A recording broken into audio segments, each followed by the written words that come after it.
This shop looks popular today. Wonder what the occasion is.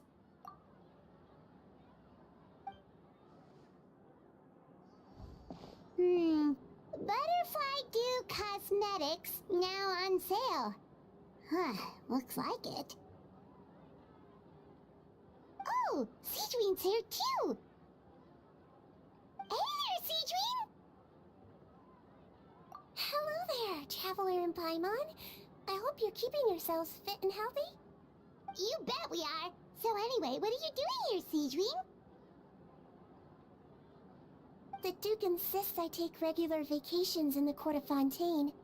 This one just so happened to coincide with a promotion for a new skincare product, so I came over to take a look.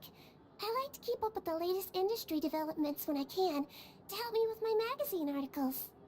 Wait, you write? For a magazine? Which one? It's called Beautés en Fleur, and it's run by the Fontaine Beauty Association. I've done lots of articles about skincare for them, using the pen name Maritime Flower. Oh, wow! You're a Maritime Flower? If Paimon's not mistaken, you're one of the leading figures in the Fontaine Beauty Association! What's so weird about that? Everyone loves beauty! I really like this role. The staff at cosmetic shops are always so polite, and as long as I wear a big smile on my face, I always get the best customer service. Well, they sure don't want to make an enemy of the Maritime Flower. Obviously, it's because of Sigewinne's love for beauty. Still, a leader of the Beauty Association? That's incredible. The truth is, I study this field because I cherish my own appearance. It has nothing to do with being beautiful or not. Oh, the words of a master beautician defy comprehension! Oh, wait, you're saying that natural beauty is the highest form of beauty, right? Not really. Actually, Melusine aesthetics are very different from human ones. We don't view humans based on their appearance. If I had to describe our approach, I'd say it's based on cuteness. Oh, really? Yep. Still, I really value my current appearance, and in the process of taking care of it, I've ended up learning quite a lot about skincare and stuff. It turns out, my knowledge and experience is pretty popular with beauty product lovers. It came as a big surprise to me, though. Oh, Paimon gets it now. But speaking of your appearance, how come you look human anyway? Are you like only half Melusine?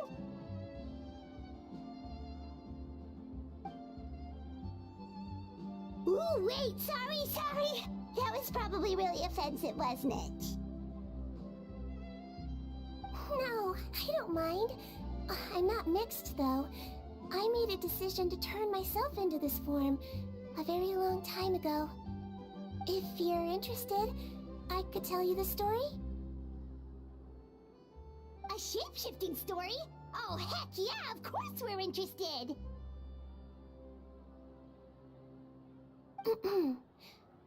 Once upon a time...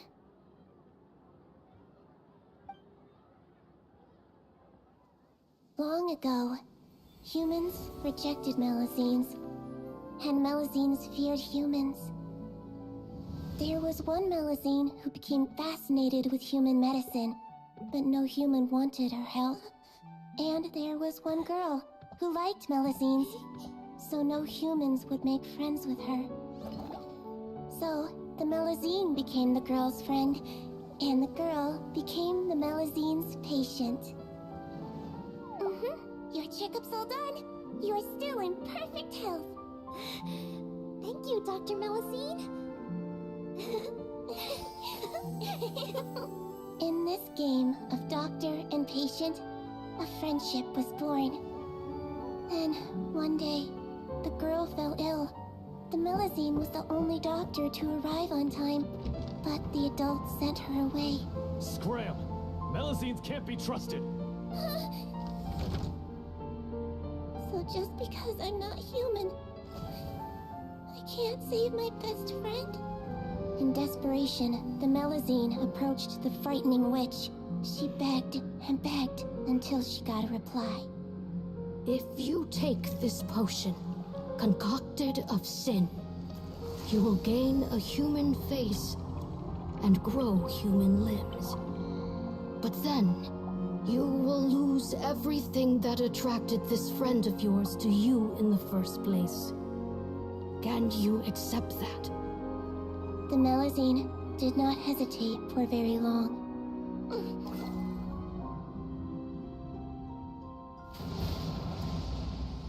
On a rainy night, a little doctor knocked on the girl's door. The doctor wore a hood and raincoat, maybe to protect her from the rain, but maybe also to hide a secret. The little doctor held the girl's hand and treated her illness, just as she had so many times before.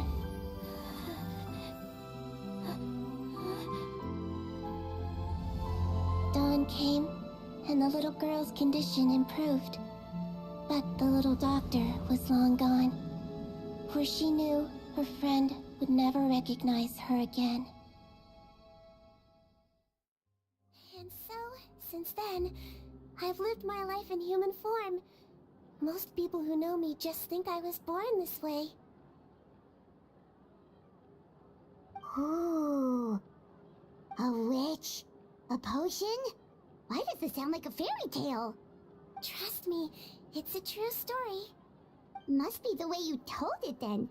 It just sounds so...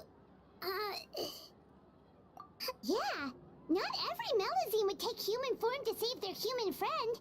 That must have been a huge decision. Treating patients is a doctor's duty. We must always find a way, even when the going gets tough. Ugh. It's so crazy that they turned you away just because you were a Melazine, especially when their daughter was so sick. Well, sometimes appearance can be a real barrier, but that was a long time ago. I like how I look now anyway.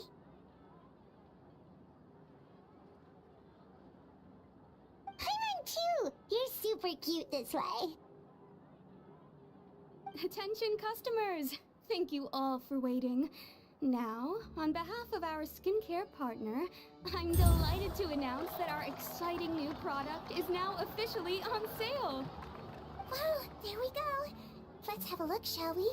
Oh, Paimon, if you want to buy any skincare products, I'll be happy to give you some suggestions.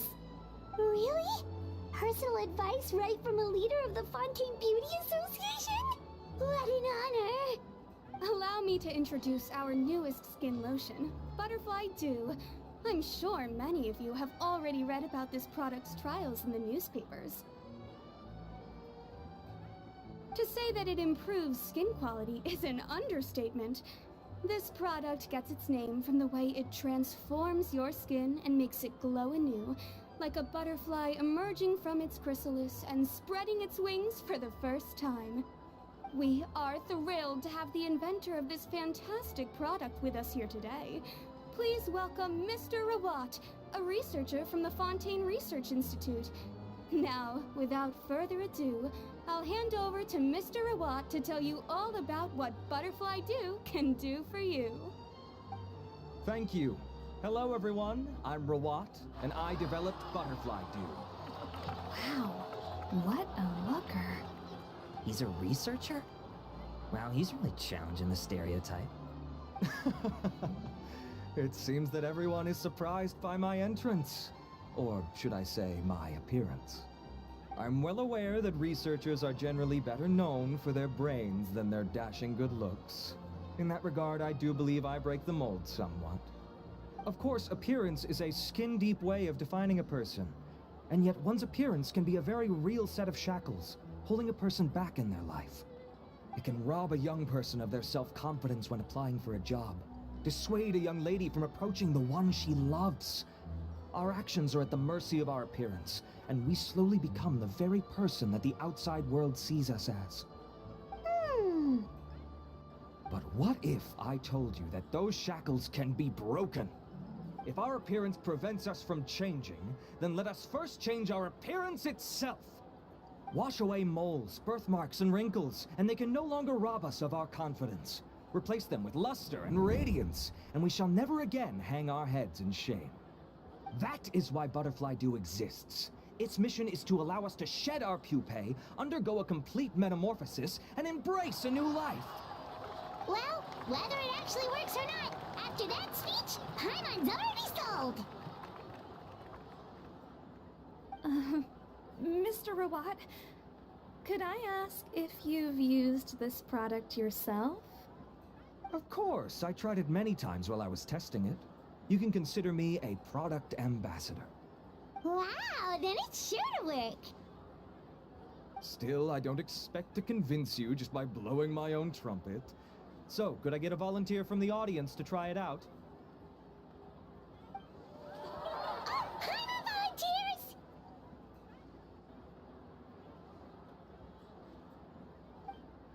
Hmm? Oh! Ah, what an honor! It appears we have a giant of the Fontaine Beauty Association here with us. In that case, Miss Sigewinne, could we seek your most expert opinion on this product? Sure. Whoa, is that Romaritime flower? They say she's the pickiest user of skincare products in all of Fontaine. Here you go.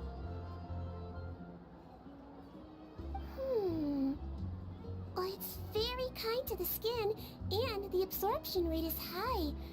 Even for Fontaine, this is a first-rate product. Wow, now that's high praise! I'll take one. Any discounts? All right. Well, all that remains for me to say is, Butterfly Dew is now on sale!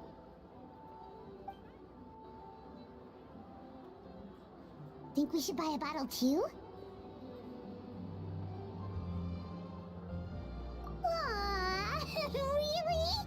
Well, it's still good to care for your skin though, right? Paimon definitely feels kinda rough from being exposed to the elements all the time. And if you're worried about whether it's the right product for you, well, luckily for us, Sigewinne's here, so we can get an expert consultation.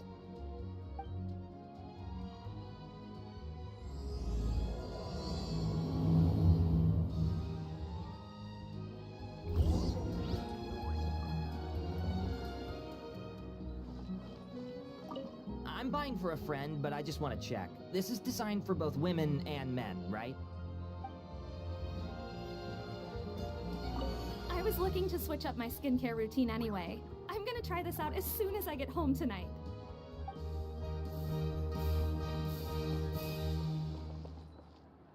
Aw, I wish I'd saved up my pocket money. Stocks are running low, so purchase soon to avoid disappointment.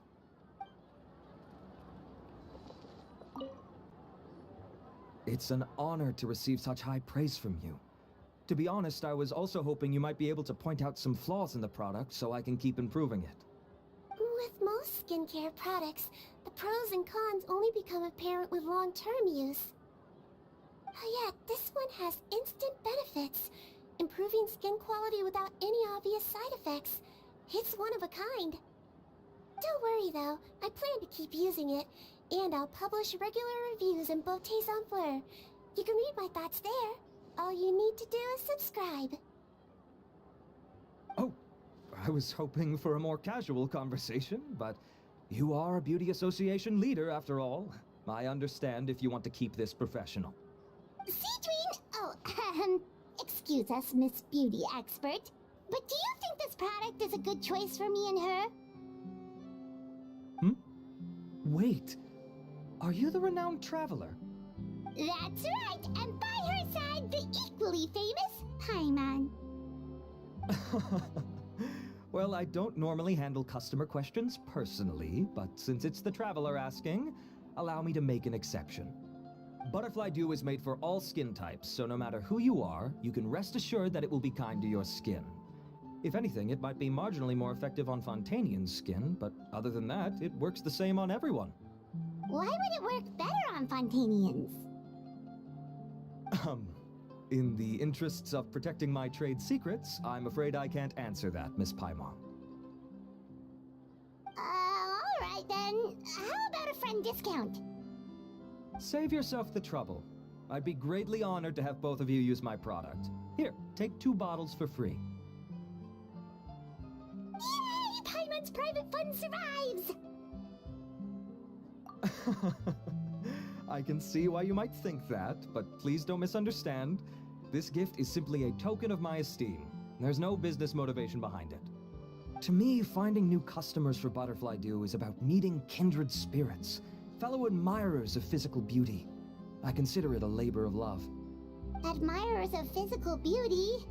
Eesh, that's embarrassing to say out loud. It sounds so shallow. It's nothing to be ashamed of, Miss Paimon. Most people claim to desire inner virtue, but it's still physical appearance that turns their heads. This is a fact of life. It's only natural for people to desire to become beautiful. And that's exactly what inspired me to choose this research direction in the first place. You're right. Everyone loves beauty, don't they? Look at the time. My apologies, but I have other things to attend to. I'll leave you with these 2 bottles of Butterfly Dew, and I look forward to seeing you again. Paimon, I'd say there's no need for you and the Traveler to use this product for now. Why? Is there a problem with it? The quality is fine. I just think there's room for improvement. I think I could add some ingredients to the mix to make it more effective. Really? Then why didn't you tell Rawat about that? Researchers are a very special breed of human. You can point out their flaws to their face and they won't mind very much. But if you tell them that someone else could do a better job, ooh, now that'll make them really upset. If I'd mentioned it, he probably wouldn't have given you those 2 bottles for free. Huh, fair enough, that makes sense. If you're interested in the more effective version, I can write up a list of ingredients for you. Just come get me once you've gathered them. When you say more effective, you mean it'll make Paimon even prettier? Ooh, how can we say no? As for me, it's probably time I got back to the Fortress of Meropide. I mustn't leave the infirmary unattended for too long. Alright, see you there then!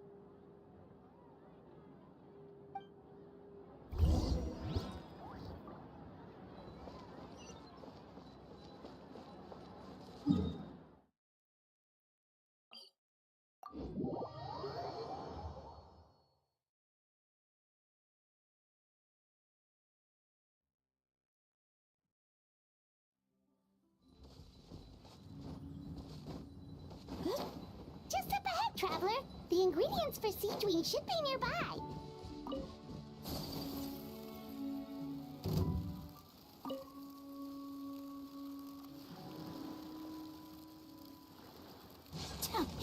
Take flight! Yeah!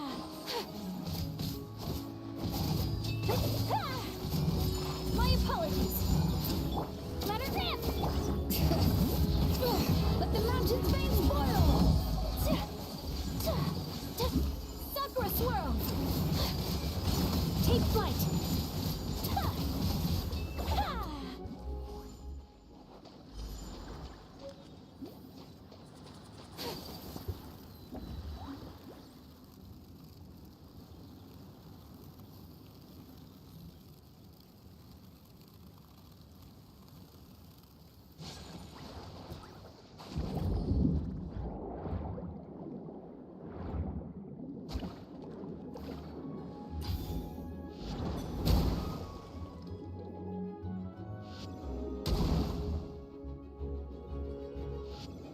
Great! That's everything! Let's head to the Fortress of Meropide!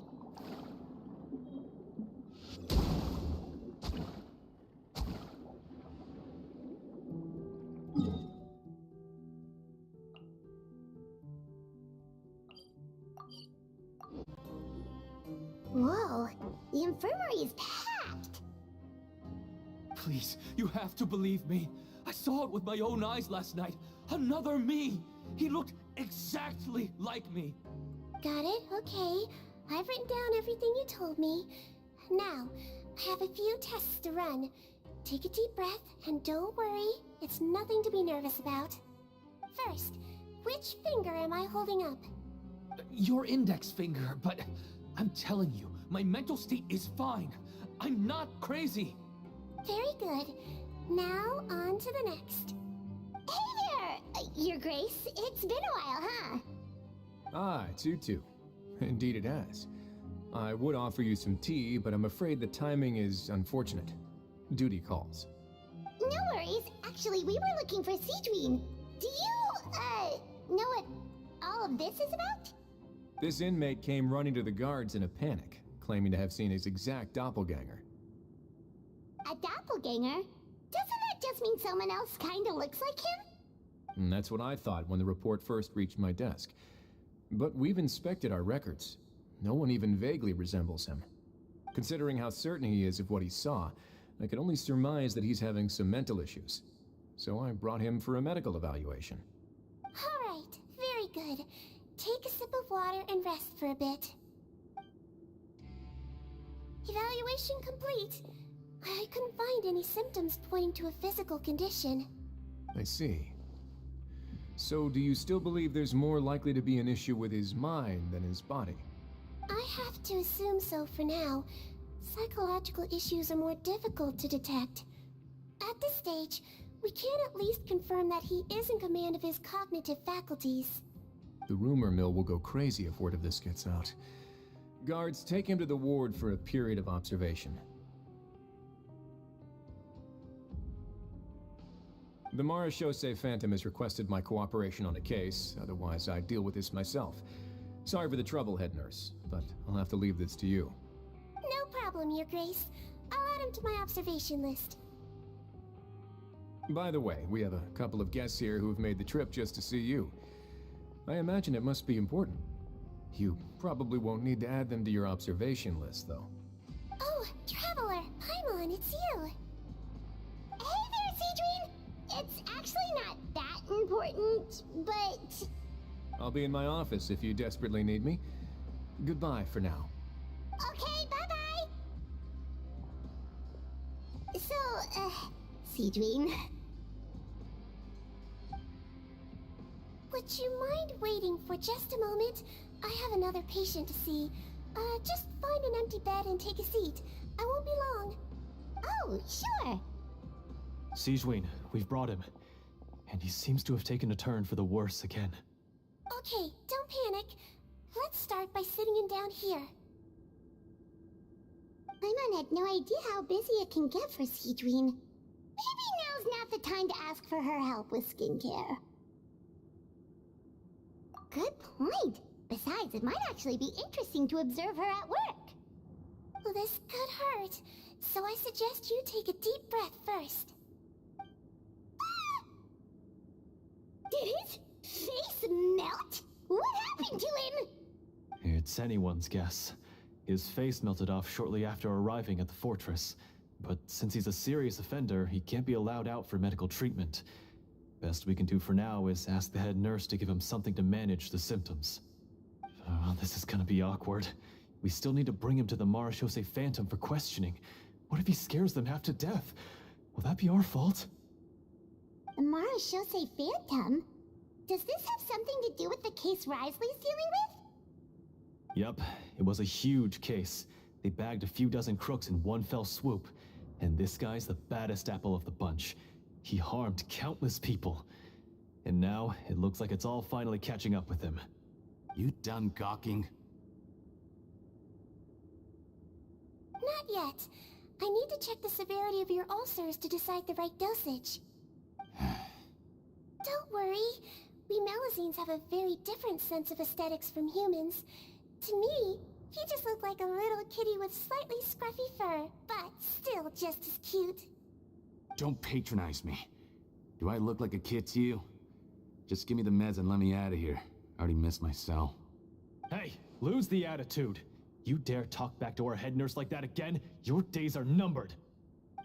Oh, it's fine. Okay, I'm going to apply the medication now. Tell me if it hurts, alright? Look how nice Sigewinne's being. And he still talks to her like that? What a nasty piece of work. Can I leave now? Wow, not a peep. What a brave little guy. Thank you, Sigewinne. And I apologize for the trouble. So, Traveler, Paimon, did you bring the ingredients? We did, but we don't want to interfere or anything. You're busy saving lives here. Oh, don't be silly. I agreed to it, didn't I?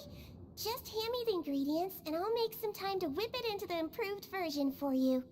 Take a rest here if you want. Or, if you're not tired, I hear they're holding a new pancreation tournament in the administration area. Or alternatively, is there anything we could help you with, Sigewinne? That's right! Let us help you out! It's the least we could do! Good point. Kind-hearted humans start to develop guilt if they accept free help from others. Don't worry. I'll take a look at my schedule. I'm sure I can find something to treat this condition. I gotta warn you though, it'll be tiring work. So I suggest you take a break first, then come back and see me when you're ready.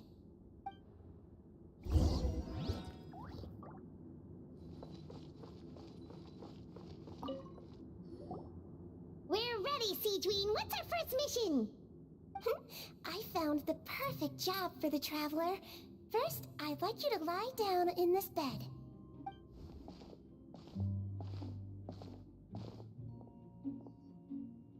What for? I need you to pretend to be sick. What?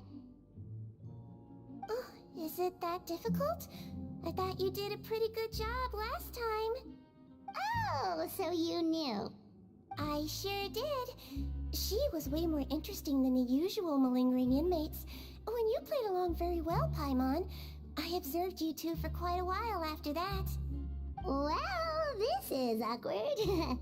But why do you need us to do it again now? No time to explain. My next patient will be here any second. Please just do as I say.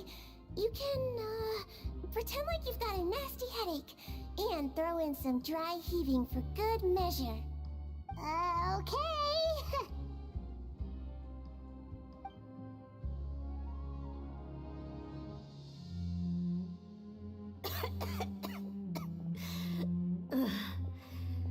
Hey, Doc. It's me. I'm only here because my mom won't stop pestering me about it. So annoying. Well, your mother has enough on her plate with a busy job. The last thing she needs is to worry about you being sick as well. I know! I shouldn't treat the place like a playground. Shouldn't go swimming in the lower levels where we join up with the sea, because it'll give me a cold and distract her from her work. I thought I'd be able to have some fun here at the fortress for a few days, but it's always, don't do this, and don't do that. Alright, sit yourself down and I'll take your temperature. Your fever still hasn't gone down. Well, here's your medicine. 1 cup for starters, and we'll see if it helps. But Doc, it's so bitter. Do I really have to drink it? I mean, I'll be fine, right? I've got an uncle who caught a cold. His fever went away on its own after a couple days. Can't you just write me a note saying I'm on the mend? I just need something to keep my mom off my case. I sure can. You're a very brave boy after all. Huh? Brave? What makes you say that? Well, if you want to rely on your own immune system to clear up your fever, then you'll have to tough it out like this young lady.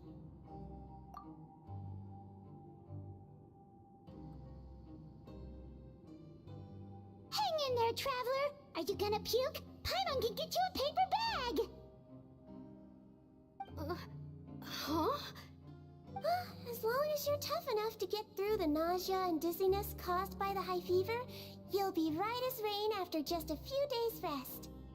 And if I'm not tough enough? Hey! Wake up! Wake up! Put it this way, at least you'll never have to see the doctor again, right? I think maybe I'll take that medicine after all, if that's okay. Oh, of course. Here, it's still warm. It's so bitter. All done. Great job, you two. That kid really doesn't know what's good for him. His mother's a guard here. She's been working back-to-back shifts lately, but unfortunately his father's away on a business trip right now. She had no choice but to bring her son here for the time being. He was quite happy at first. He seemed to think that the Fortress of Meropide would be all fun and games. So you made us put on that act just to scare a kid into taking his medicine? That's a pretty sneaky trick. Seems like there's a whole side to Sigewinne we never knew about. It's a technique I learned from my teacher. Oh, you had a teacher? Was she a Melusine doctor too? She was human. She passed away a long time ago. Oh, sorry. No, it's fine. I really liked my teacher, so it's always nice when I get to talk about her with other people. She was a traveling doctor, and since she didn't have a clinic, she'd go out and visit her patients wherever they were. Dealing with the badly behaved ones was her specialty. She used to say, if you can scare the little brats into taking their medicine, you won't have to hear them wailing and screeching when their condition gets worse.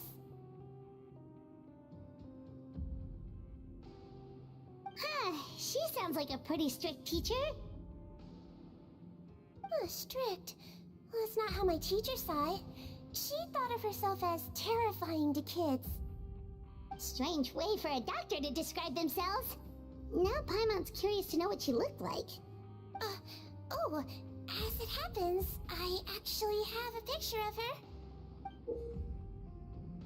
Oh, wow, yeah, okay, that'll terrify the kids. Yep. All the children she treated thought she was a witch. Why does it almost sound like you're envious of her? Oh, because I am. If she was here, all the children would take their medicine without any need for tricks. A doctor who looks like a witch. True, they wouldn't dare try anything funny with her around. Oh, me, on the other hand, it's hopeless. Children aren't afraid of me at all. That's actually a good thing, you know? Oh, my next patient should be arriving now. Would you mind lending me a hand again? Sure thing! On to the next mission!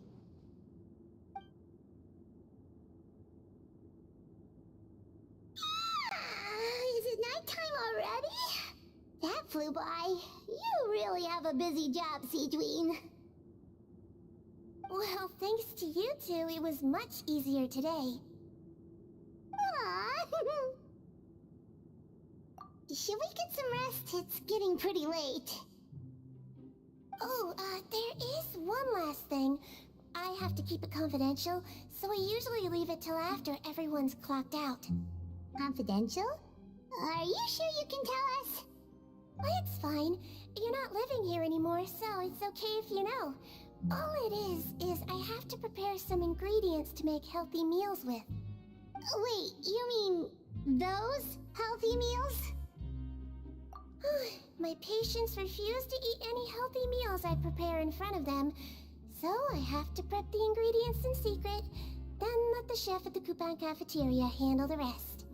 Considering even the chef's version makes people uneasy, it really makes you wonder what's in it. You want to find out? I can teach you how to make it. That way, if you ever suffer from exhaustion on your future travels, you can prepare a healthy meal for yourself. It's really good for you, you know. Sure? Guess we can help out one more time.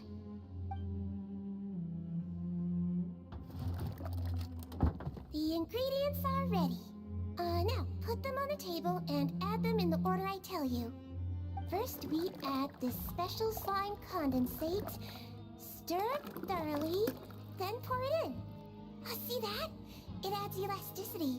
It looks just like tasty jelly, doesn't it? Yeah! Yeah, it really does! Until you remember it's slime condensate. Next up, xenochromatic crystals. You want to crush them up into a fine powder, like powdered sugar. Wait, are those from Fontimer Aberrants? Are you sure they're edible? Finally, we'll need some high-protein meat. Frogs are an excellent choice. You just need to clean their innards, and then you're left with some lovely tender meat. Oh! Frogs. And we're done. All that's left now is to pack them into lunchboxes and hand them to Walsey. Yesterday in the production zone, I noticed an inmate who's been working for 2 days straight. That means it's a healthy meal for him tomorrow. Sigewinne really does have the inmate's best interests at heart.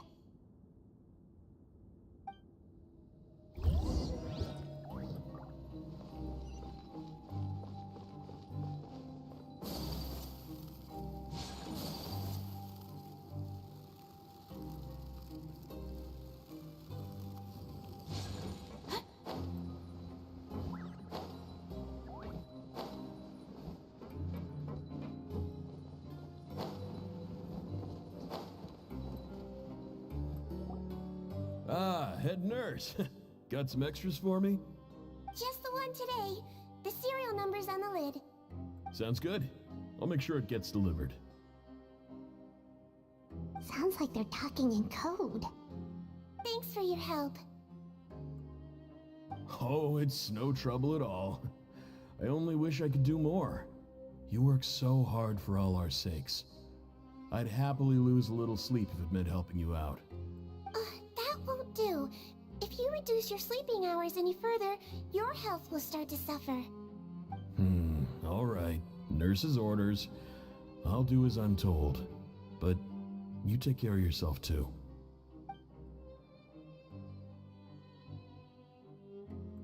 Well, I'm done with work for today. Thanks for helping out, you two. Seems like the guards and staff here have a lot of respect for you, Sigewinne. In just one day of helping you with your work, it feels like we've done a lot for the fortress. Head nurse, please, wait. I'm sorry to disturb you this late at night, but I think you'll agree, this is urgent. Okay, just relax and catch your breath. What's the matter? The guard at the observation ward, Odilon, he told me to pass on a message to you. One of the inmates there, the guy suffering from possible hallucinations, well, he seems to have made a sudden recovery, and now he wants to apply for permission to leave the ward. Huh? Already? You were right to tell me. I'll have to examine him and make sure he's well before we discharge him. Looks like we've got one job as medical assistants left. We'll come with you.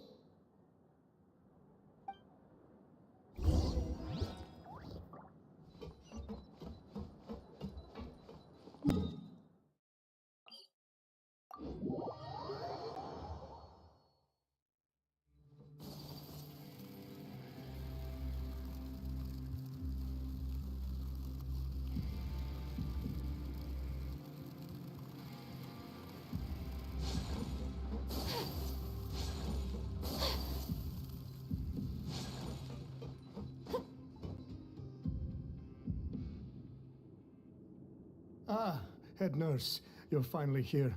I'm so sorry for all the trouble I've caused you, but I believe I've now made a full recovery. After giving it some thought, I'm sure that I was probably just seeing things. Stress-related, I imagine. I'd been working long hours, so I definitely wasn't in the best state of mind. I totally understand. Still, I have to give you an examination before I can discharge you, okay? So, take a deep breath and don't be nervous. It'll be the exact same procedure as we did this morning. We can start whenever you're ready. Again, so sorry. I was in such a state this morning, I barely recall anything. Would you mind taking me through it again? Oh, not at all. It's a lot to remember. First up, we have a little cognitive test. Just concentrate and you'll be fine. To start with, Which finger am I holding up? Your pinky.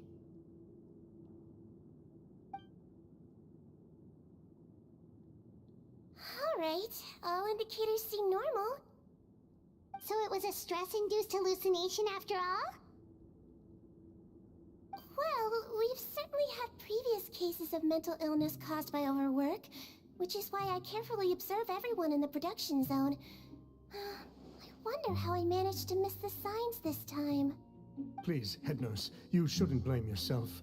I'm just still adapting, that's all. Pushed myself too hard, and I guess I couldn't take it. Thanks for looking after me. I'll be as good as new after a good night's sleep. And if you can give me the okay, I know I'll sleep better back in my good old dorm. It can be difficult to relax in an unfamiliar environment. Alright then, you can leave the ward. I suggest you take 2 days off to focus on your recovery. I'll take you off the observation list for now, so you're officially discharged. Great. I can't thank you enough, head nurse. Mr. Odilon, could you escort him back? Of course. I'm on guard duty in the administrative area tonight, so nothing will go wrong. You have my word.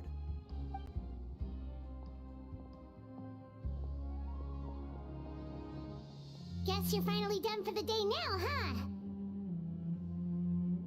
Yep. But I still haven't gotten around to making that improved lotion for you yet. Oh, no rush! Seriously, it's super late now. You should go get some rest too. Well, tomorrow it is then. Good night, Traveler. Good night, Paimon. Hope you sleep well.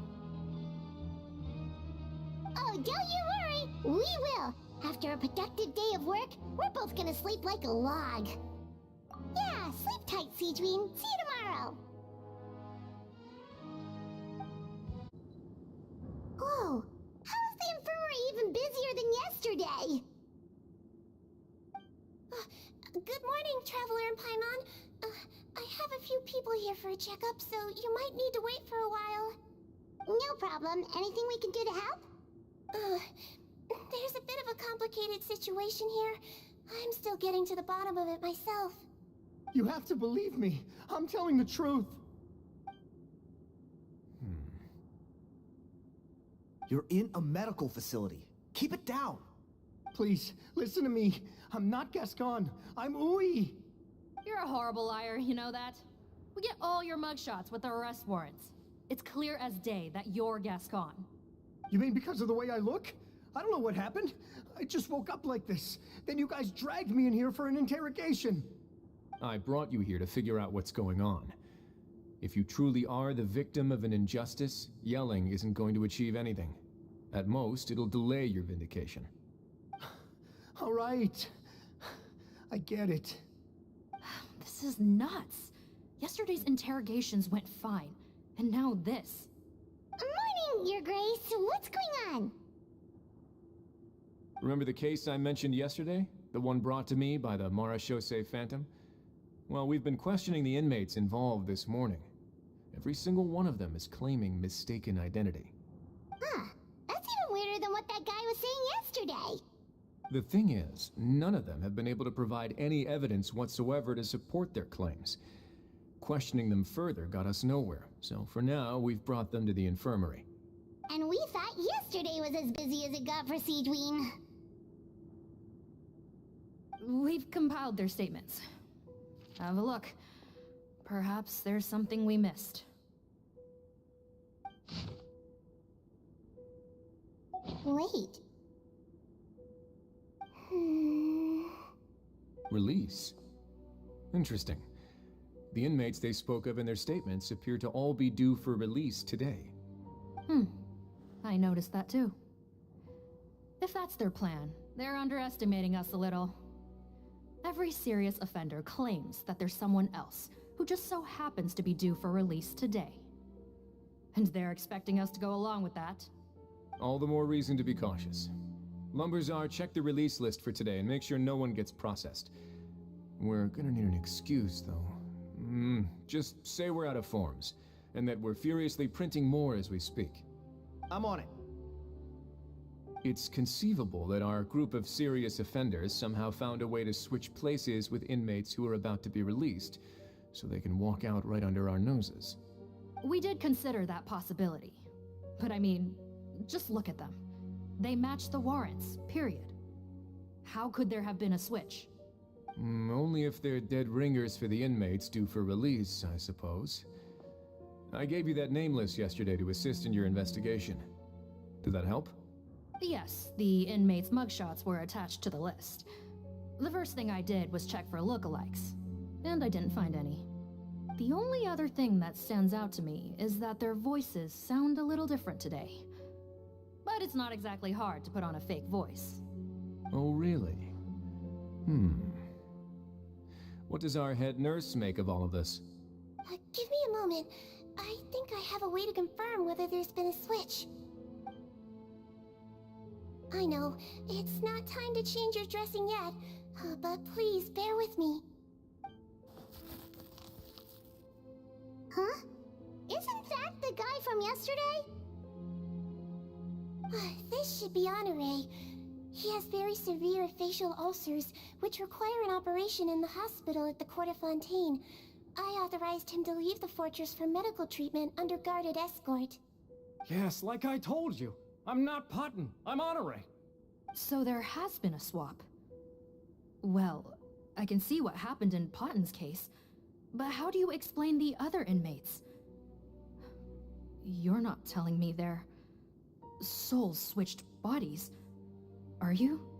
No, I believe it was their faces that got switched. The method is a bit like replacing a tooth. Take the bad tooth out, put a false one in. And actually, I think I can prove it to you. Traveler, Paimon, do you remember Eric from the other day? Yeah, sure do. Then you can be my witnesses. To start with, please fetch the inmate who claims to be Eric.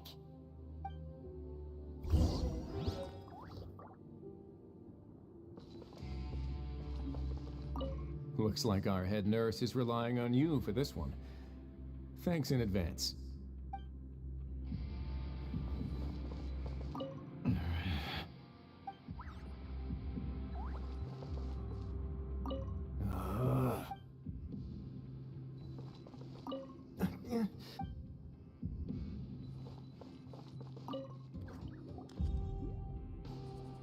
So, you're Eric?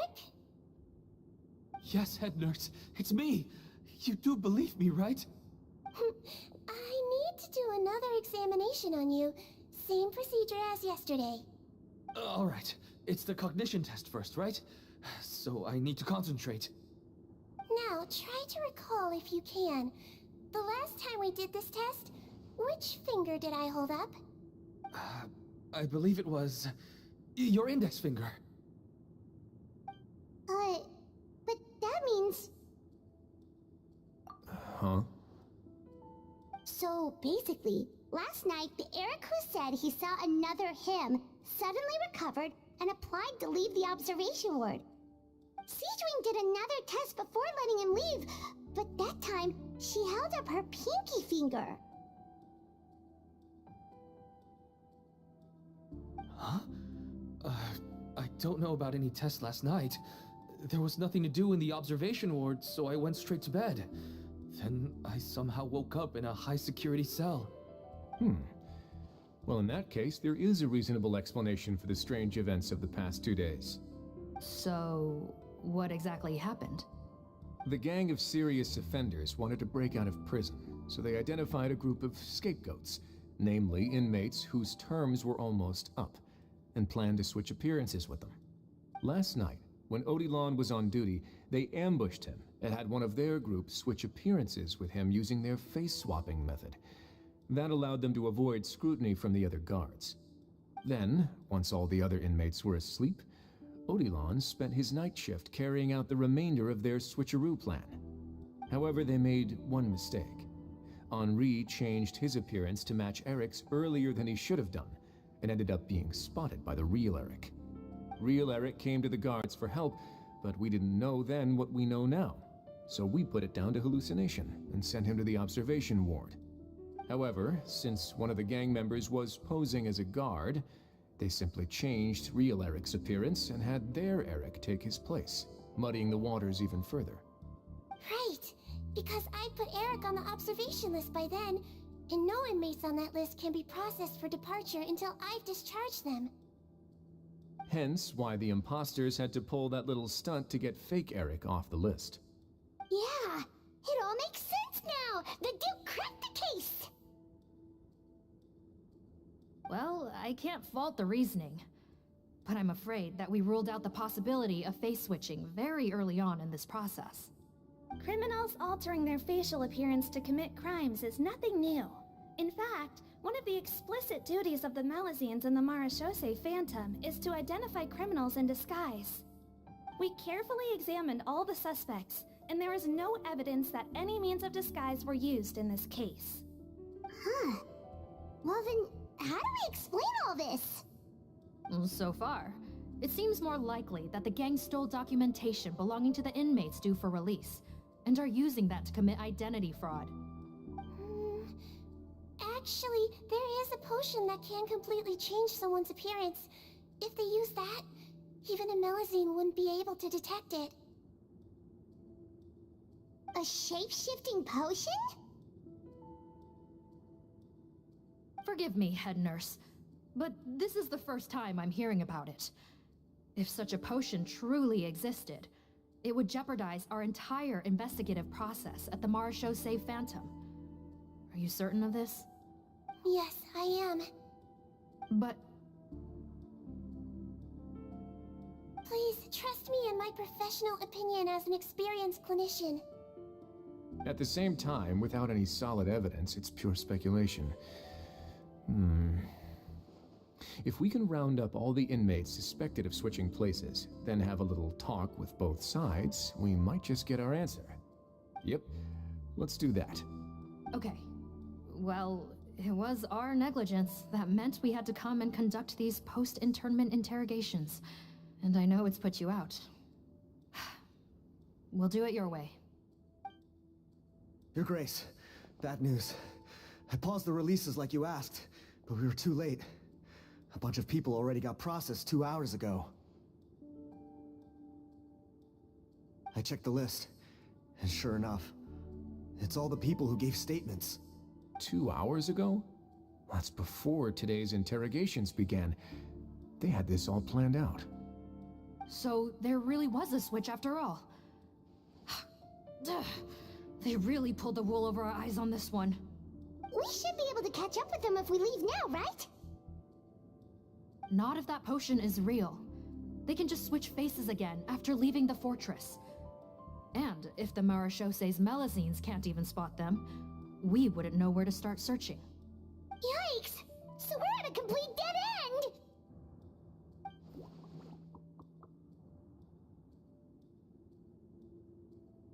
Well, technically there is one more lead we could follow up on. We were only able to arrest this gang thanks to the help of a researcher from the Fontaine Research Institute. I believe his name is Rawat.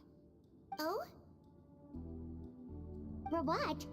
Isn't that the handsome guy we met at that skincare promotion? Handsome? Maybe from a human point of view. I just remember that he specialized in potions. One of the crimes this gang is charged with is the manufacture and sale of illicit drugs. According to Mr. Rawat, they appear to have stolen technology he developed through his research and used it in their operation. At first, he thought it was a typical case of intellectual property infringement, and he tried to negotiate with them. But once he discovered their criminal operation, he reported them to the authorities. Thanks to his report, we were able to swoop in and arrest them all in one go. What a hero! Bet that took courage on his part. No doubt. This is worth following up on. As the one who snitched on them, it's highly likely that Rawat will be targeted by the escapees. That aside, since he's negotiated with them in person before, there's a chance he'll have some additional information for us. Understood, Your Grace. My team and I will head to the Fontaine Research Institute right away. In the meantime, Please keep an eye on the face switch victims for us. Of course. Miss Morgane, I'd like to come along and help you catch these criminals. Huh? Why's that? Well, I'm the one who discharged the fake Eric last night, so I feel partly responsible. Don't say that, head nurse. Your focus was on the inmates' health, and rightly so. We can't ask you to help with arresting criminals. That's our duty. I also have a more personal reason. Cotton is a patient of mine, and if I don't get a new batch of medicine to him in time, his condition will get much worse. Look, head nurse, I completely understand where you're coming from. But arresting criminals is dangerous business. And if anything happened to you, none of us can afford to take on that responsibility. Don't worry, I can defend myself just fine. You say that, but still.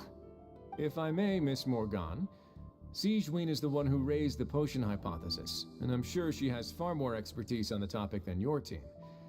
My suggestion would be to bring her with you. And if you really are worried for her safety, then...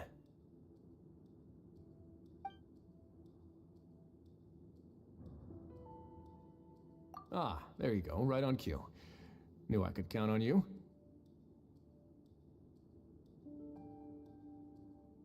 Okay. Well, since this plan has the Duke's blessing, far be it from me to refuse. We should head off immediately. Time is of the essence.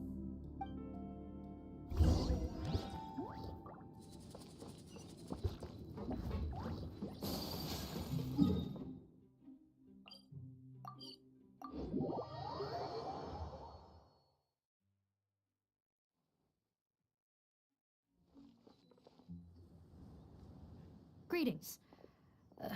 Sorry to impose, but I'm afraid we're here on urgent business, and we're gonna need you to cooperate. The Marsh is a phantom. Let me guess, you're investigating some more legal research? Not this time, no. We're looking for a researcher. Do you know where we might find Mr. Rawat? Rawat. Oh yeah, Mr. Handsome, right? He actually doesn't work on site here very often. There's a handful of researchers in the nearby area who know him pretty well, though. You can see what they know. Just a handful? Paimon figured he'd be the most popular guy around. Well, I guess you could say he's popular, at least on a superficial level. He's blessed with good looks, so he tends to make a good first impression on people. But in all his time here at the Fontaine Research Institute, I don't think he's ever had a single deep conversation about his research with his peers. That's no way to make real friends around here.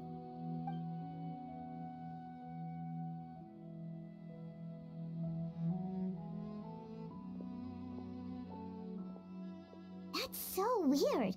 He definitely didn't come across like a recluse at that product promotion. I don't find that weird at all. He definitely didn't strike me as the kind of guy who's good at making friends.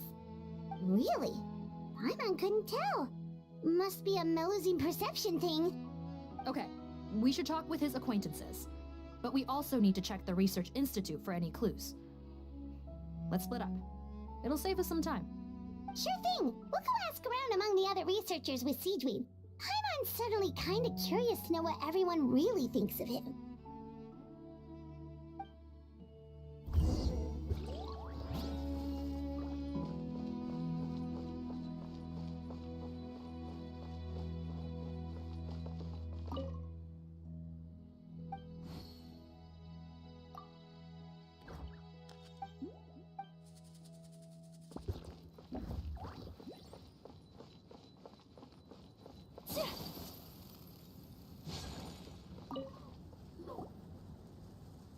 Excuse us, are you Audrey?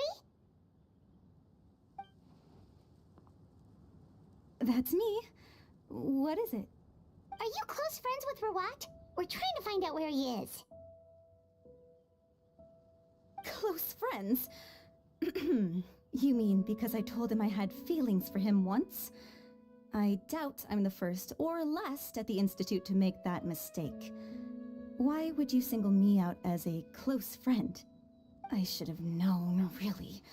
Men like him, they just enjoy being surrounded by fawning women. They're not interested in a serious relationship. Okay. We were just kind of wondering if you might know where we can find him. Why would I know where he's at? I barely know him, and he probably doesn't even remember me. Ugh, this is getting annoying. Shall we go ask someone else?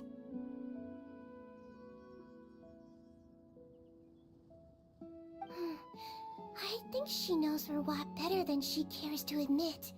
If we leave now, it might be a wasted opportunity. Maybe, but we're not going to get much out of her while she's in this state, are we? She's displaying symptoms common among people in love, if that's what you mean. But I know a cure. It's curable? Oh, we're still no closer to finding Mr. Rawat. Oh, by this point, he could be in grave danger. Danger? Wait, why are you looking for him again? Oh, that's right, yeah! The Marshose Phantom said that he's been targeted by some pretty bad people. We need to make sure he's safe. What? How has this happened? He seemed fine when I last saw him, and that was only a couple of days ago. Just happened to run into him, of course. Oh, I see. Well, do you have any thoughts on where he might be right now? Okay, but this is purely out of concern for his safety. If he's not at the Institute, he might be at his mother's place. I heard she raised him alone, that they had it pretty tough financially, and these days she's housebound due to illness. He makes regular trips back home to check on her. Oh, okay. Do you know the address? Nope, sorry. I only found out the thing about his mother because it came up in conversation once. I was just trying to find out more about him, so I could get to know him better. When I told him I had a crush on him, I offered to help him take care of his mother. And yeah, maybe that was a stupid idea, but did he really have to yell at me for it? It's like, fine, I can take no for an answer, but what's with the temper tantrum? Unbelievable. These guys only want to show you their charming, well-groomed exterior. They can't stand it when a few home truths shine through. Looks like her love syndrome is flaring up again. We need to find out Mr. Rawat's mother's address. Let's check with the Marshose officers when we regroup. Cool, sounds like a plan.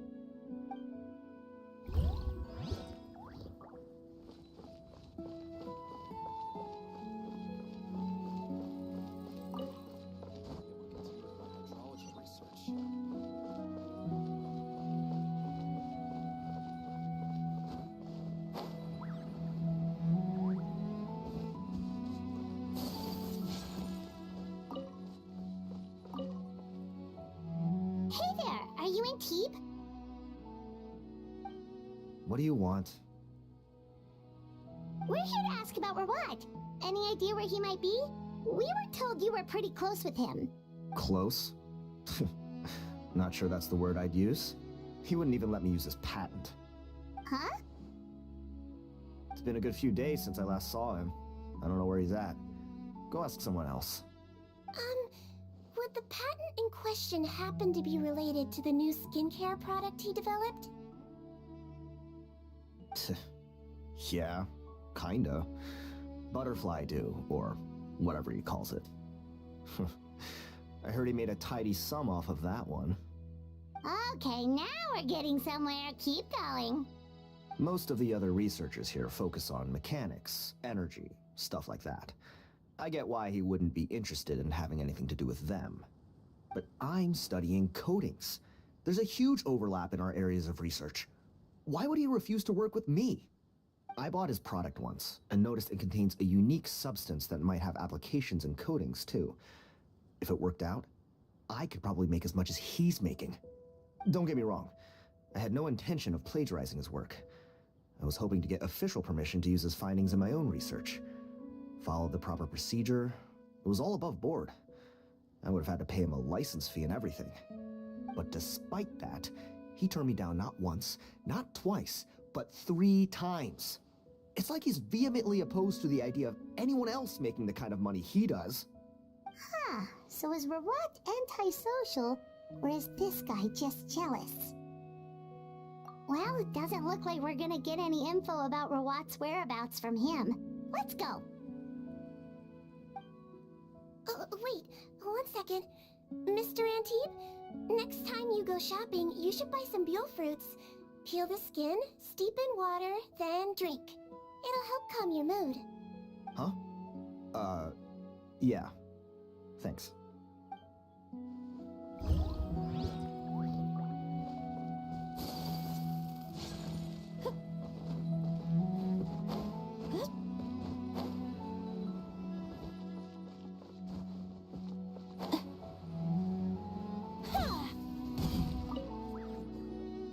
Sorry to bother you, sir, but are you Bertram? Who's asking?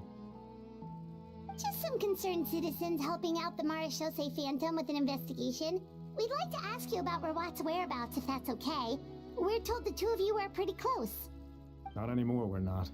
Turns out we don't see eye to eye. Oh yeah? What happened? The thing about us researchers is, most of us do what we do for some sort of higher purpose. But not Rawat. All he cared about was how to commercialize his findings. He won't even let you work with him unless you sign a confidentiality agreement first. Also, he has better control over who gets which intellectual property rights. How are you supposed to get any meaningful research done working with a guy like that? Now that I've got my own technical solution for my compressor, I don't need to work with him anymore. So that's what Rawat is really like. We'd still like to know where to find him. Is that something you can help us with? Wait, you're... Yeah, I know you. You're the head nurse at the Fortress of Meropide. Alright, then I'm happy to help you if I can. I respect the work you do. Medicine serves the highest purpose of all the sciences. Wow, turns out Sigewinne's got some real clout. Thing is, I have no real way of knowing where he might be. I stopped working with him 2 months ago, and I've barely seen him since. But if you want my advice, I'd say go talk to the peddlers. There's a few he meets with every other day or so. Maybe they know where he's at. Peddlers? Yeah, back when I was working with him, I noticed he met with them quite often. Wouldn't surprise me if they were involved in some shady business together, because it seemed like they went out of their way to avoid discussing anything in my presence. The little I overheard was about manufacturing and selling pharmaceutical drugs. Like I said, he's all about the money. Drugs? Doesn't he work with skincare products? Do those count as drugs? Who knows? I never cared to find out. He's the morgue robber, not me. Thank you. You've given us plenty to work with. Welcome. Goodbye, and may we both reach new heights in our scientific endeavors. Well, that's all 3 researchers. Let's head back to the meetup point.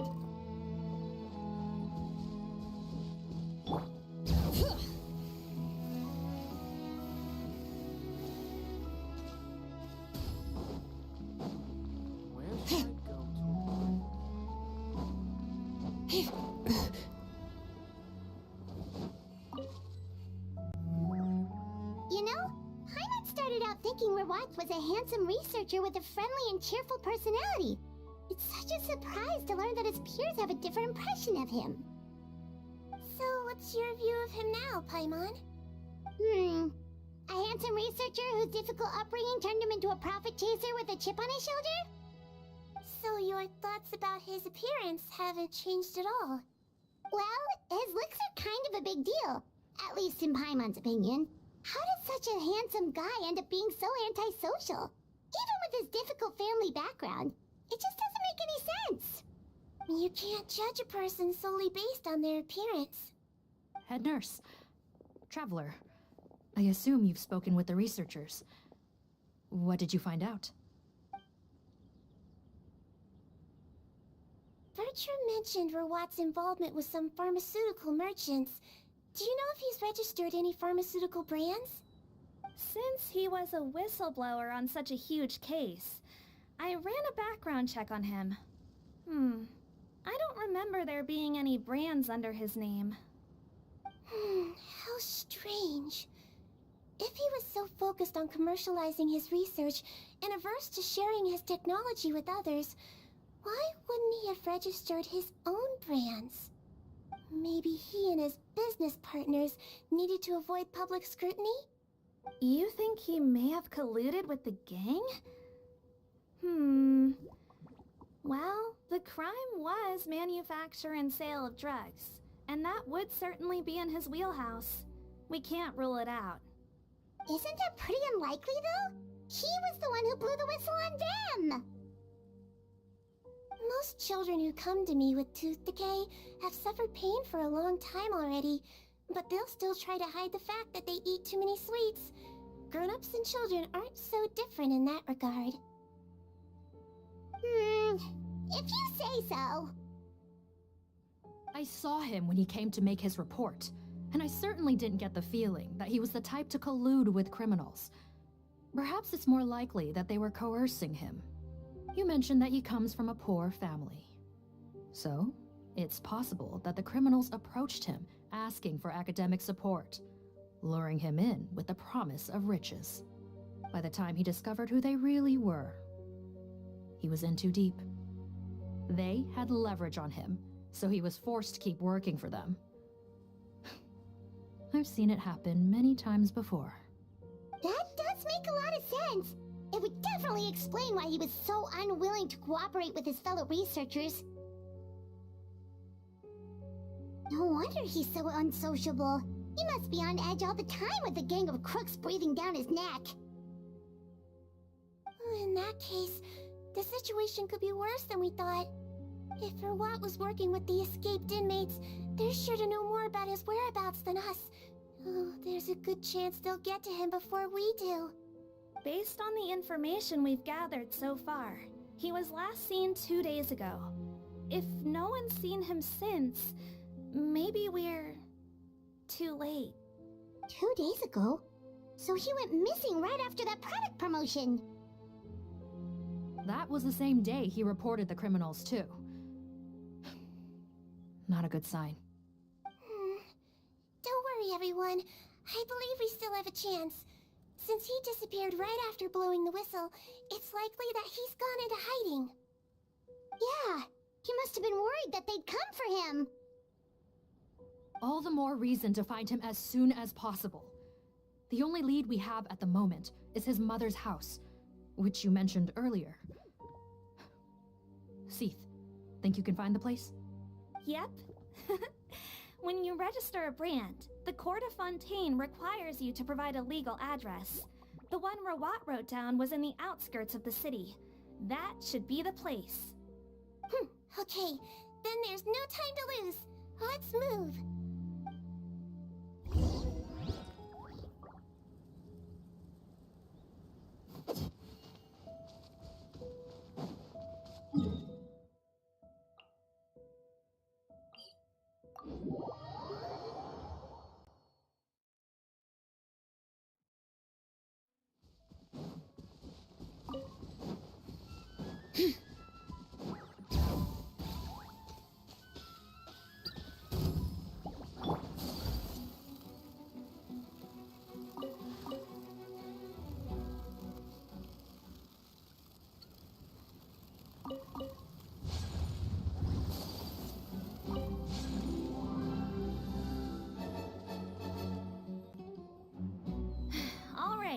This should be the house.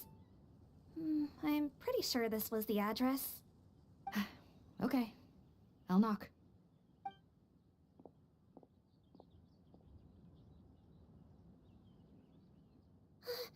Sounds like whoever's inside has restricted mobility.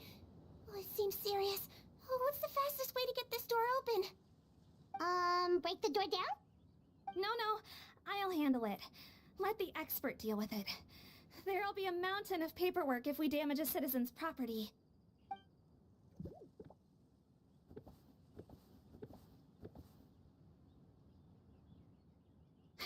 Calm down.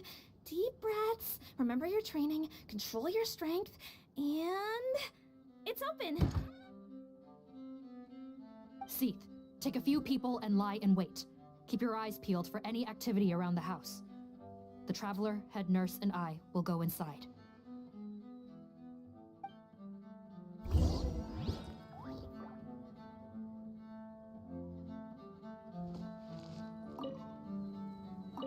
No, don't look this way. I'm supposed to be hiding, remember? Captain's orders.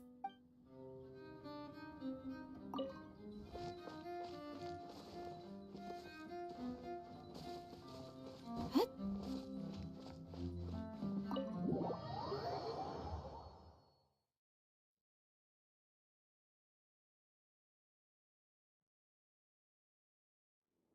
Hello?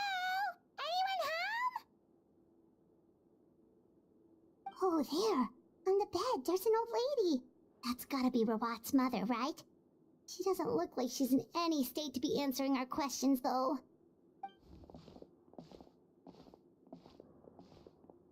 We could try, but she is very ill. We mustn't force it. Well, doesn't look like Rawat's here. She's the only one we can talk to. Yep. Allow me. Hello, ma'am. Might I ask if you're Rawat's mother?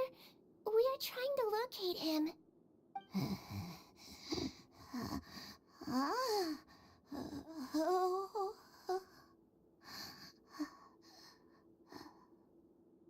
Hard of hearing, perhaps.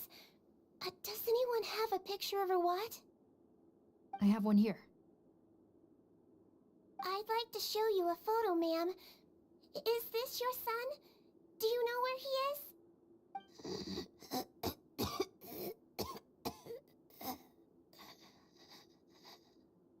Looks like this isn't gonna work after all. Well, looks like we're out of leads. If Rawat's not here, things are looking very bad for him. Is it possible he could have avoided returning here because he knew he'd be in danger? Maybe. But if so, where do we look next? Maybe we should take another look at the Institute. Guess so. I suggest we all return there now. We found a good amount of useful information the first time, but perhaps there's something we missed. This is our last hope. Sorry, officer, but could I stay here for a while? This patient requires some care. Of course. Traveler, stay with the head nurse. You're technically here as her assistant after all. Also, I'd like some Marechaussee members to stay as well, and keep an eye on the area. Why's that? If Rawat knows how serious his mother's condition is, he will return. Got it. Okay. I'll tell the squad members in hiding to stay put and keep a lookout. Thanks for helping me out yet again, Traveler and Paimon. No problem. But when you say her condition is serious, do you mean... Yes. She's barely clinging on to life. Oh. Let me take care of a few things first.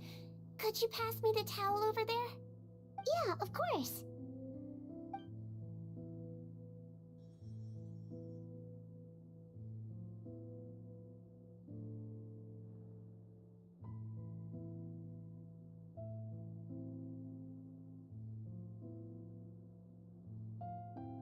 I can tell that her family has tried a lot of different treatment methods, including some very expensive medicines.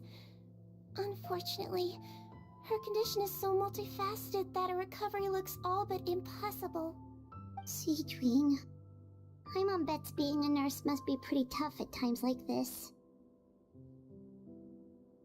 Yes, it makes me a little sad. In a Melizine's eyes, a human's birth, aging, sickness, and death are as much a part of natural law as sunrise and sunset. But human medicine can defy that law to some extent. In that sense, it is a science of miracles. That is why I became fascinated with it in the first place. But it was only after I truly became a doctor that I realized miracles don't always happen. Even the greatest doctors cannot cure all diseases. Sigewinne. Well, don't worry about me, Paimon. A doctor's duty is not to cure all diseases, but to treat whatever ailments they can. At the very least, I can lower her fever. That way she'll suffer less, and she might even be able to see her son. Yeah, all the more reason to find Rawat as soon as possible, even if we don't catch those crooks.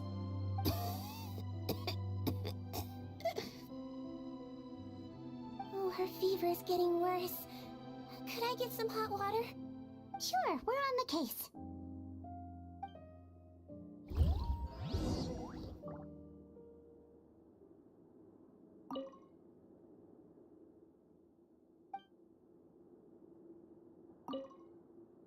I'll take care of her. Fetch me some hot water if you would.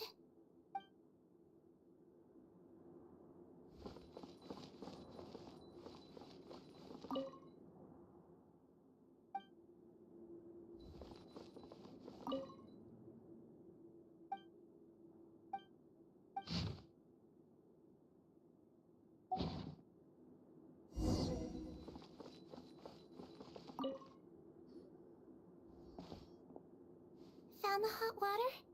Sure did. And look what else we found. Judging by this journal, it seems like Rawat has a private lab. There's a good chance he could be there right now. We gotta go tell Officer Morgan right away. Oh, that's great news. But hold on just a moment. The wet towel is ready. I'm giving you another injection.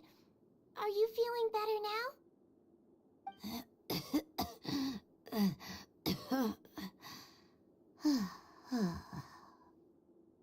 It's all right. We'll go bring him back. Please hang in there. Thank you.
It's Officer Morgan! They're already here!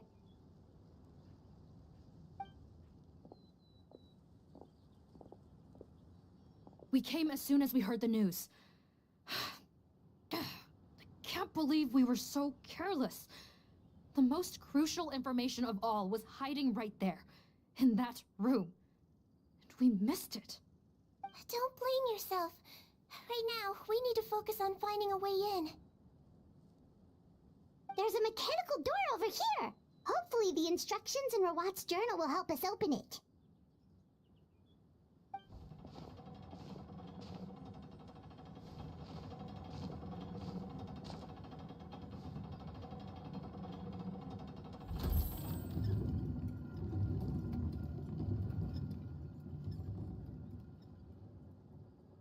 It's open.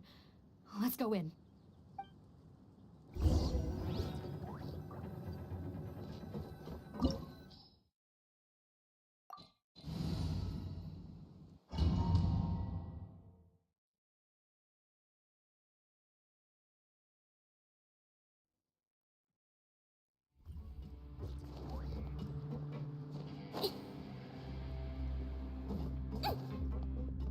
How did they get in here? Captain, up ahead! Those look like our fugitives! They found this place too? Don't let any of them escape.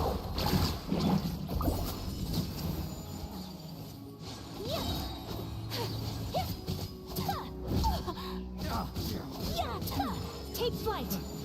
Embrace the ice! Check this out! That's the luck!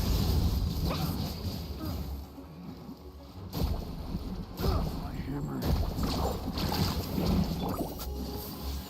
Whirling snow!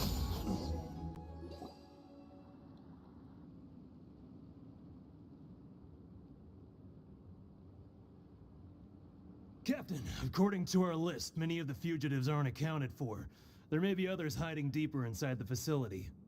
Ah, so these guys were just the lookout crew. The Marashose Phantom! How did they find this place? Wait, it's that guard from the fortress. That's right, I'm on your side. I mean, the Duke sent me. What's the matter? Some sort of mix-up? Mr. Odilon, didn't I tell you a few days ago that you need to stop all field work until you've recovered? Well, you know, gotta help His Grace out, share the load. Officer Morgan, this man is an imposter. The real Mr. Odilon has no recent health issues. What? But Looks like the head nurse was right about the face-swapping method. Arrest them all! DuPont, stay here and keep guard. And watch the exit. If we're not back soon, call for reinforcements. got it.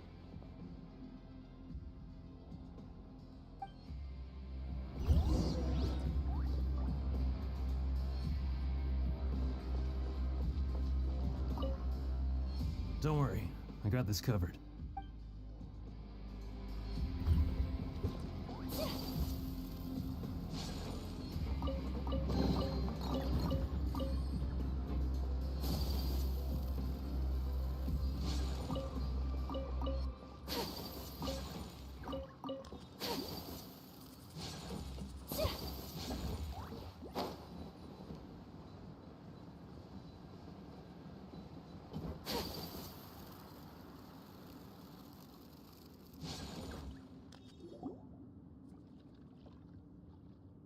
So many jars. Was this some sort of production facility? The scent. It's probably the ingredients used to make butterfly dew.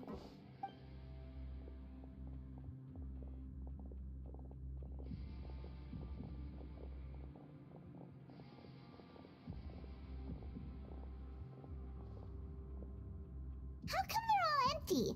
Did it sell so well that he ran out of supplies? How strange. Why would Rawat choose to manufacture a popular product like that in such a difficult-to-reach location? Given our suspicion that he may have been coerced into the illegal drug trade, I would have thought that any production facility we find here would be used for illicit purposes. Perhaps butterfly dew is itself an illegal drug. Do you have any evidence for that claim? No, just a guess. We need to find Rawat as soon as possible. He has all the answers we need. Understood. Well, let's not linger here. Let's go. Come on.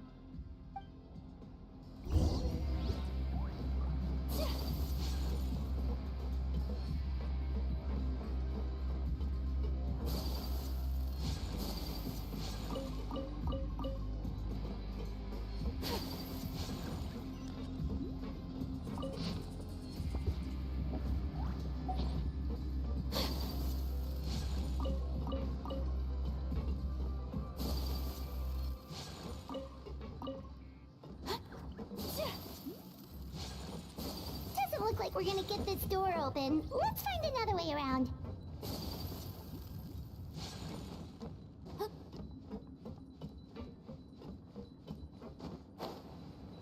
This one's closed too. What's with those carts and tracks? Oh, maybe it's one of those doors that opens when it senses cargo passing through. There's a loaded cart right over there. Let's bring it to the door and give it a try.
Bring it!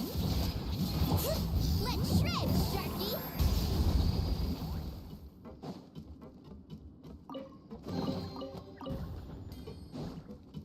Need a surfboard?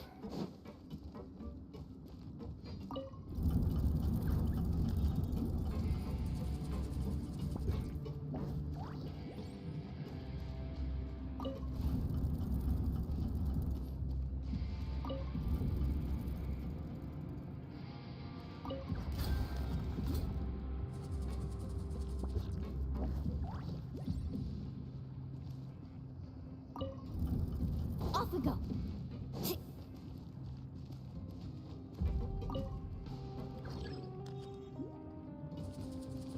Need a surfboard?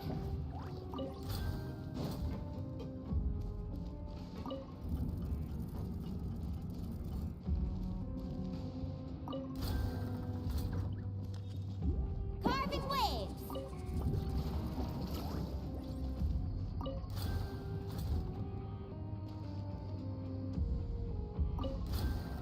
Off we go.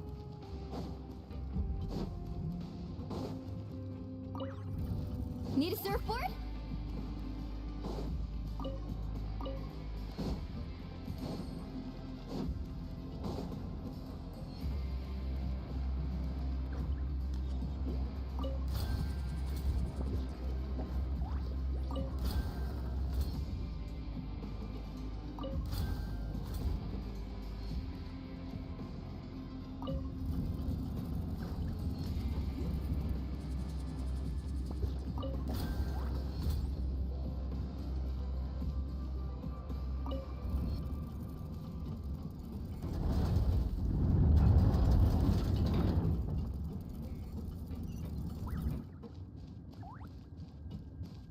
Off we go.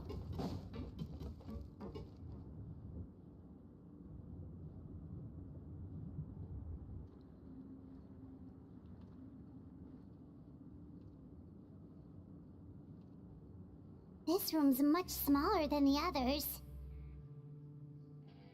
Judging by the implements on the table, this looks like a potion-making lab. Head nurse, over here.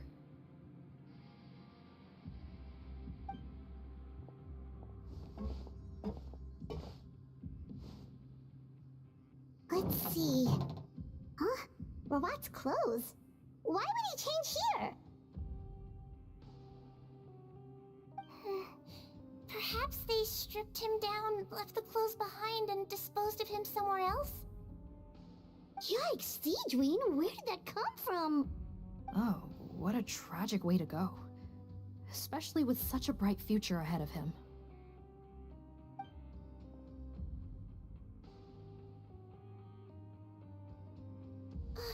There's a path leading further on, Officer Morgan. Let's keep up the pace.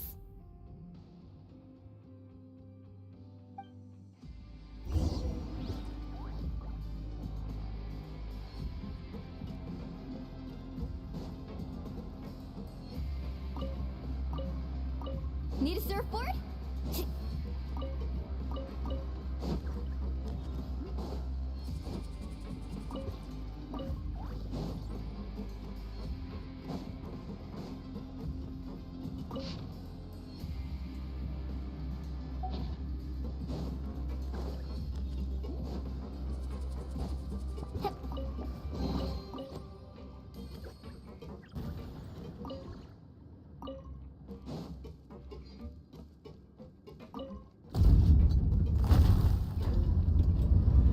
Need a surfboard?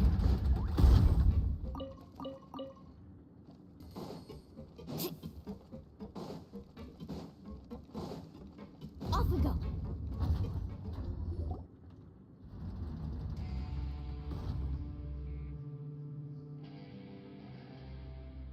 Shh! There's a whole bunch of people in there.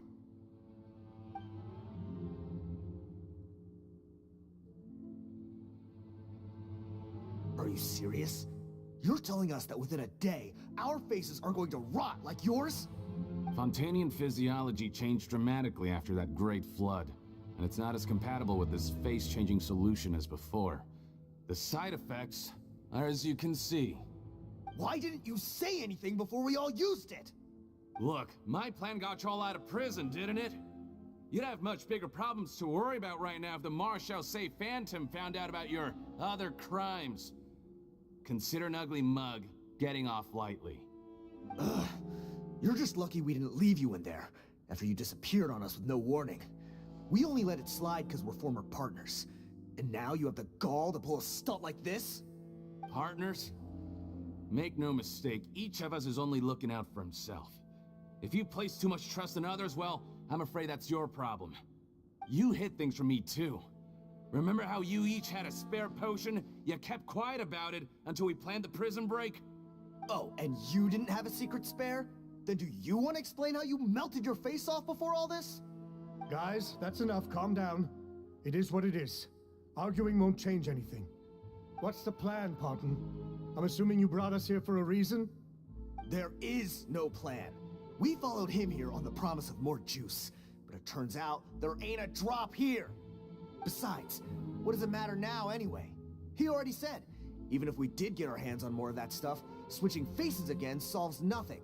They're still gonna melt off eventually. I said enough arguing! Parton, tell us the plan. The most practical solution is to continue using the potion. Keep switching to a new face before the ulcers can start forming. Are you kidding me? This stuff was hard enough to get a hold of even when we had a supply. Now you're asking us to use it like skin lotion, after the flood all but wiped the supply out? Well, there is another option. But you'll have to make a deal with me first. Okay, now we're talking. What's the deal? I have a document I took from that researcher that details how to make a replacement. Just give me one bottle of the undiluted fluid, and I'll get to work. What's the problem? I thought you always kept reserves. Or do you really just have one spare bottle each? What do you think? That we were shipping them into the fortress of Meripede by the basket load? Well then, say hello to never showing your marred faces in public again. Ugh, I've heard enough! Get him! Let's see if that document even exists! Freeze! Marshal Say Phantom! What? Who let them in? Officer Morgan, before anything else, please find out Rawat's status. Rawat? I don't see him. Hand over the hostage now, if you want any chance of avoiding an extension to your sentences. Spare us your condescending attempts to coax us back to our cells. You think we're looking to negotiate? Rawat is dead. Parton? Arrest them all! Don't let anyone get away!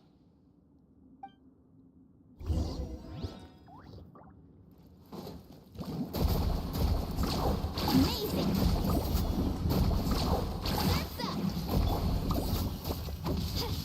Get back! Let the mountain's veins boil! Whirling snow!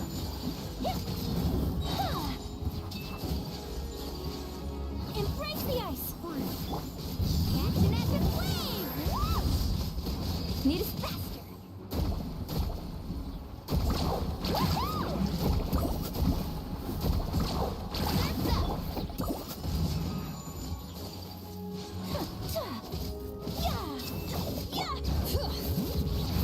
Letting brave names echo! Shabam! Carving wave! Woohoo! Take flight! Bring it! Let's shred, Sharky! Drilling down! Kamisato art! Sumetsu!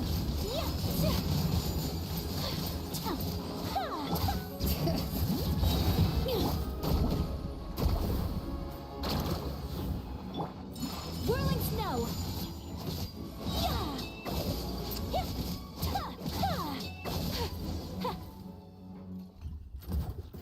Huh. Gotta say, I never expected to see the head nurse in combat. Some patients respond better to a more aggressive treatment plan. Did we get everyone? Captain, we finished the head count. Potton's missing. Over there! The door is closing!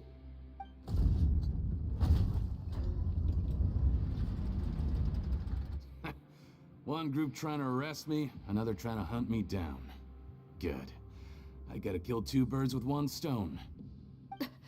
How did he get up there? There must be a secret passage somewhere.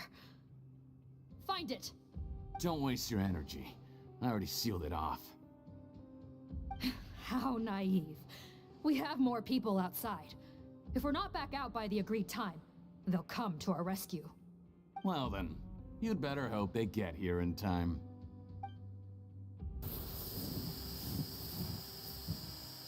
There's some kind of gas leaking from the pipes. Be careful, it's poisonous. This is our distribution center, where we store the product derived from our source solution. We had to use special fire prevention methods to prevent contamination. The pipe network here was designed to emit a gas for firefighting. One little modification later, and it makes an efficient death trap. Why would you do this? Your partners are here too. Oh, please. If they can't supply what I need, they're of no further use to me. Besides, I can't have him exposing my potential whereabouts. He's a maniac! Come on, we gotta find a way to open that door! Go ahead, struggle in vain. Once the last of you croaks, no one will ever find me again. So long! Are you sure you're ready to leave, Potton? You haven't changed your dressing today. You can't cure my face, just give up. And what if I could? Nice try. You're just trying to stall me. Don't you worry about me. I'll find a way to cure my face once I get out of here. Oh, I doubt it. After all, Fontanians can no longer dissolve in primordial seawater. What the... How did you... The key component of the face-changing potion is the fluid left behind by dissolved Fontanians.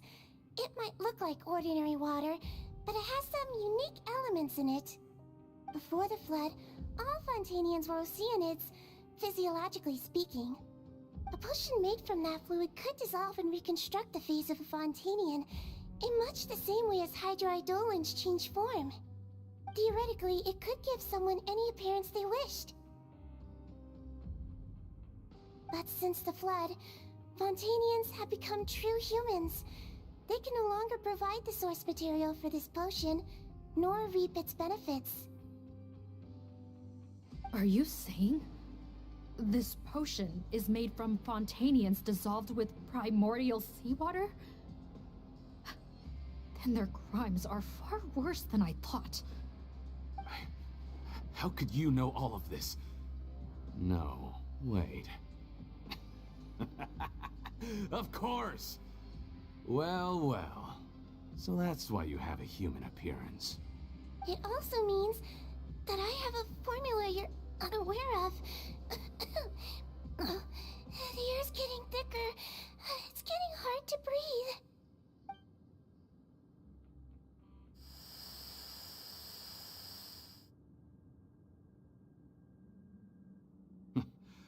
I might get to make a deal today after all.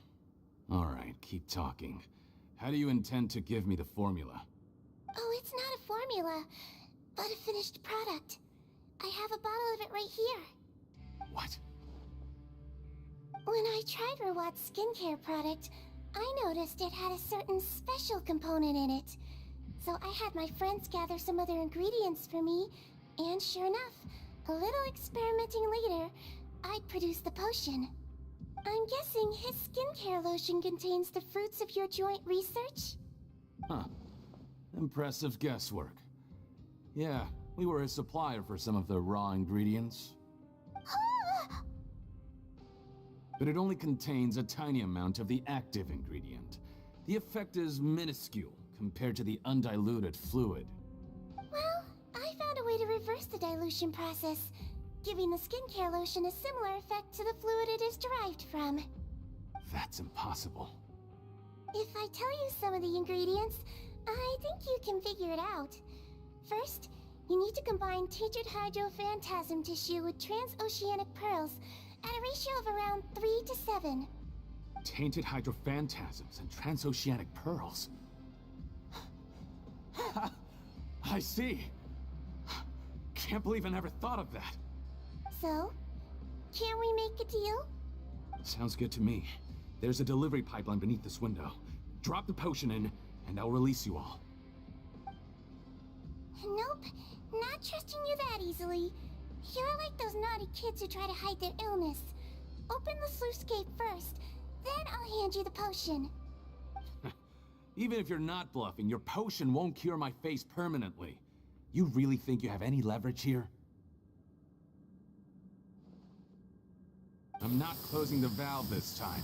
Clock's ticking. Fine, then I'll just stand here with the potion in my hand. And when I faint from the poison, I'll drop it and it'll be destroyed.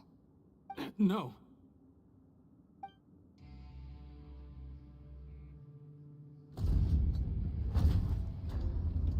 It's open!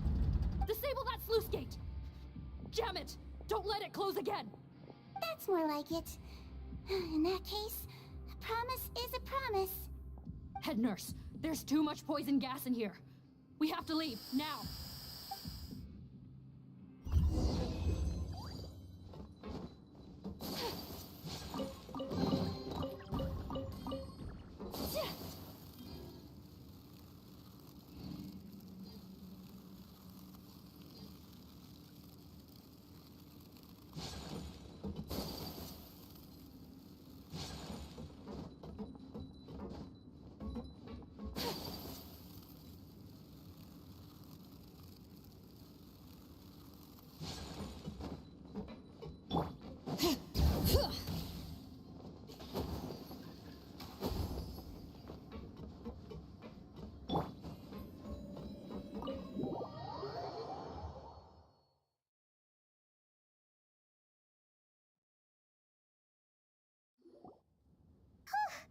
That was too close. That button is a real nasty piece of work. Oh, don't be too quick to sit down. Moving around a little will help relieve the soreness. Same goes for you, Traveler. Oh, but Paimon, you should be fine, right? Flying fast is pretty tiring too, actually. Anyway, that's not important right now. Paimon's still shocked to learn that there's a whole criminal operation going on behind that skincare lotion. Shame I ended up giving the improved version to Potten after finally making it for you. I'll make you some more, I promise. No, please don't. Paimon doesn't want to use that stuff anymore. Still, it was a pretty good job that Paimon wanted to buy some in the first place, huh? It ended up saving everyone's lives. That's gotta count for something. Yeah, Paimon was just kidding. Head nurse, I've done a final head count of our team and the criminals. Everyone's here and doing fine. We're ready to escort the fugitives back to the fortress of Meripede. It's a shame that we didn't find Rawat. At this point, I'm afraid he's probably deceased. What a horrible bunch. Especially that Potten guy. If he hadn't made good on that deal, we'd all be dead because of him. No, we wouldn't. I always keep a whole bunch of antidotes on me for emergencies.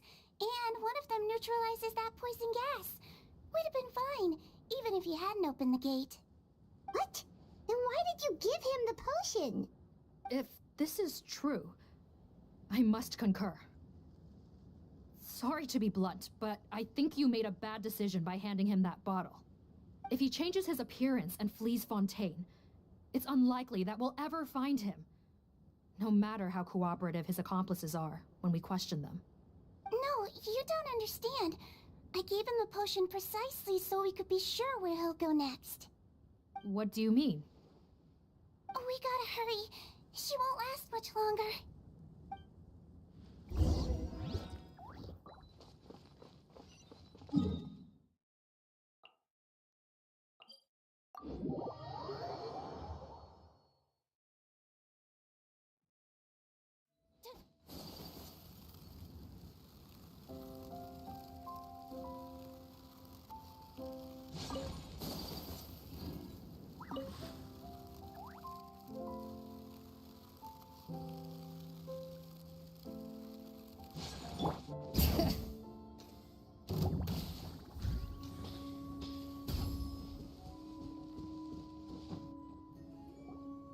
Don't move a muscle.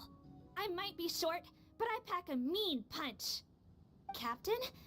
You're just in time. While I was lying in wait, I spotted this crook snooping around, trying to find a way in. So I detained him. Oh, his face. Are you... Potton? So this is where you were heading, huh? What? This is how Potton looked before his face was marred. His current appearance matches the mugshot on his arrest warrant. I see. Wait, so what's going on? Wasn't the whole point of the potion to disguise himself and escape Fontaine? Why would he change back to his original face and run right into our trap? Enough of this nonsense. Let me in! You better pipe down. There's an old lady in there who's very sick. No way are we letting a crook like you inside. To heck with it. Listen to me. I'm Rawat. That's my mother in there. He's gotta be lying, right? Rawat was a victim in all this. He was forced into it against his will. How can he and this monster be the same person? Forced against his will? That's the funniest thing I've heard all day. Back when I was being coerced, everyone thought I was colluding of my own free will. And then when I actually became a criminal in my own right, you all suddenly thought I must be under duress. Amazing what a difference a handsome face makes. Save us the speech. Explain yourself. You want an explanation? Fine. I'll tell it how it is. When I was just Potton, the whole world treated me with contempt. Ew. What do you want? Get away from me. Women despise me. Collaborate? You don't look like much of a researcher to me. My peers scorned me. Mr. Potton, was it? I'm most interested in your research. Consider my offer carefully. I doubt you'll find other investment opportunities. Only villains would work with me. You want out of the game? Forget about it. Turns out, I slipped up a little. Left your picture with some Marechaussee Phantom officers. Easy mistake to make. Now they've listed you as an accomplice and drawn up an arrest warrant. So I suggest you put any thoughts of running away to rest. If you get caught by the guards for being in the synth business, you ain't ever seen the light of day again. There was no way out for me. Until I could stop being Potton. Mr. Rawat, I have something I'd like to tell you. I became popular with women. This new potion you developed is fascinating. Genius, in fact. Would you consider working with me? I'd be happy to sign a licensing agreement. My peers looked up to me. Okay, I'm very interested in your research, sir. You must no doubt have offers from countless investors. So far be it for me to ask for a full collaboration, per se. I merely wanted to express my interest. No pressure at all, naturally. And the villains even began to fear me. Becoming Rawat showed me what a superficial world we live in. But I did not hold a grudge. After all, this superficiality could be made to work in my favor. Or so I thought. But alas, the world seemed bent on finding a reason to make me despise it. Mother, I'm back. How are you doing? Who are you? I bought the best medicine Mora could buy, but nothing would cure her illness. In the end, I hoped she'd at least be able to see her son one last time before she passed, but when everyone else rejected me, the only person who cared about me was my mother. Then, when I became a rising star in the Fontaine Research Institute, I was unrecognizable to her. I have to let her see me again. Even if it means donning my own wretched, ugly face. Well, Is that enough explaining for you? Now do you understand? Let me inside already! Have you ever considered if you'll even be able to look your mother in the eyes after what you've done? You found a way to completely change your identity. You could easily have escaped from them. But no, you chose to keep working with them. Why would I want to give up on such a lucrative business? The profits were dozens of times that of the synth business, and it was all above board. So you kept being a villain just for the money? Villain? By what standard? Is doing evil deeds really what makes someone a villain in your eyes? Or does it all come down to the way they look? None of you saw a villain when I was wearing my other face, did you? You have no right to judge me! You're all just fake people living in a hypocritical world! I regret nothing! My mother would understand! You're a villain to the core! But especially that tongue! Honestly, I don't see a villain when I look at your current face either. Don't humor me. You don't seem surprised by my confession in the least. How long have you known the truth? I didn't know anything for sure until you chose to take that potion bottle and spare our lives. But if you're asking when I started suspecting you, it was the first time you came to see me at the infirmary. I had to confirm my suspicions. That's why I chose to join this investigation. Are you kidding me? A young, promising researcher and a wretched criminal? What on earth gave you the idea that they could be one and the same person? Well, there were no visual clues. This potion's face-changing effects are very powerful. Even as a Melazine, I couldn't see through the disguise.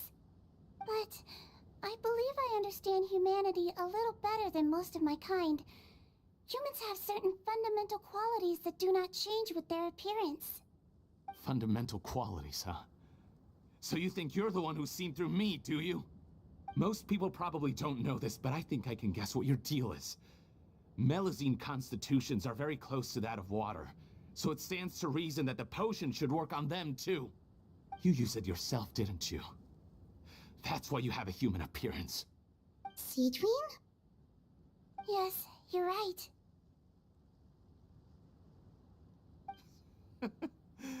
I'll bet it was back in the days when Melazines were discriminated against because of their appearance. It was either carry on living in the gutters as part of an alien race cast out by humanity, or become the head nurse of the fortress of Meropide, revered by all. Not a hard choice to make. It's a no-brainer. So you see, you and I were the same. And I'm the one who saw through you! That's not important right now. You came here to see your mother, didn't you? Well, I can grant you your wish. Huh? A head nurse. I'm not sure that's a good idea in his current state. Don't worry. Back in the warehouse when I traded the potion for our lives, I was doing it to test him. He was willing to risk sacrificing his only chance of escaping capture by opening the gate in exchange for the potion. Also, he could see his mother again. If nothing else, his concern for his mother is genuine. I see. So before you arrest him, please allow him to see his mother one last time. The Traveler and I will accompany him. You have nothing to worry about. All right. I understand.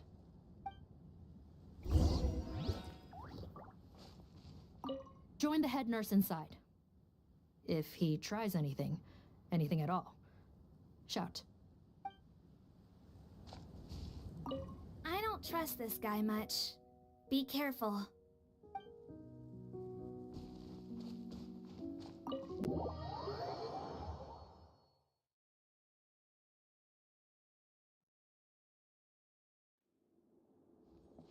Mom? It's me, Potton, your son. You recognize me now, don't you? Mom, what's wrong? I'm sorry, but I have some bad news. I examined your mother last time we were here, and it appears that due to her prolonged fever, she's lost her eyesight. What? Your appearance no longer has any bearing on her ability to recognize you. But there are always other ways to remind our loved ones who we are. Wouldn't you say? No, it can't be. Please, Mom, open your eyes. It's me, your son, Potton. If you really can't see my face, then here, take my hand. Tell me you feel your son's hand. I've done so much to get to this point. Please, you have to recognize me. No. The temperature of his palm must have changed. I'm sorry. It seems I couldn't bring him back to you after all.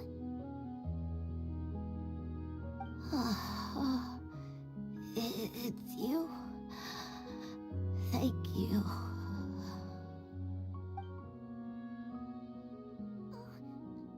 Of course. Mom, why will you answer her and not me? Why? No more questions, Potton. She's gone. Mom?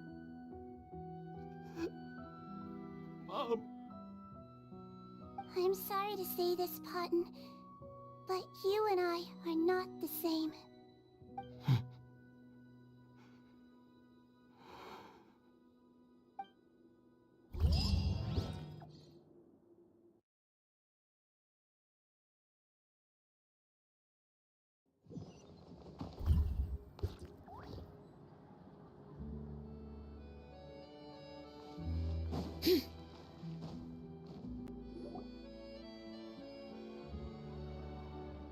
The wait is over, everyone! The sale of our new skincare product, Romaritime Essence, will now begin. Another skincare promotion! And it's selling as fast as last time. Wonder what people would think if they knew what was in the last batch. Oh, Sigewinne's here too! Hey, Sigewinne!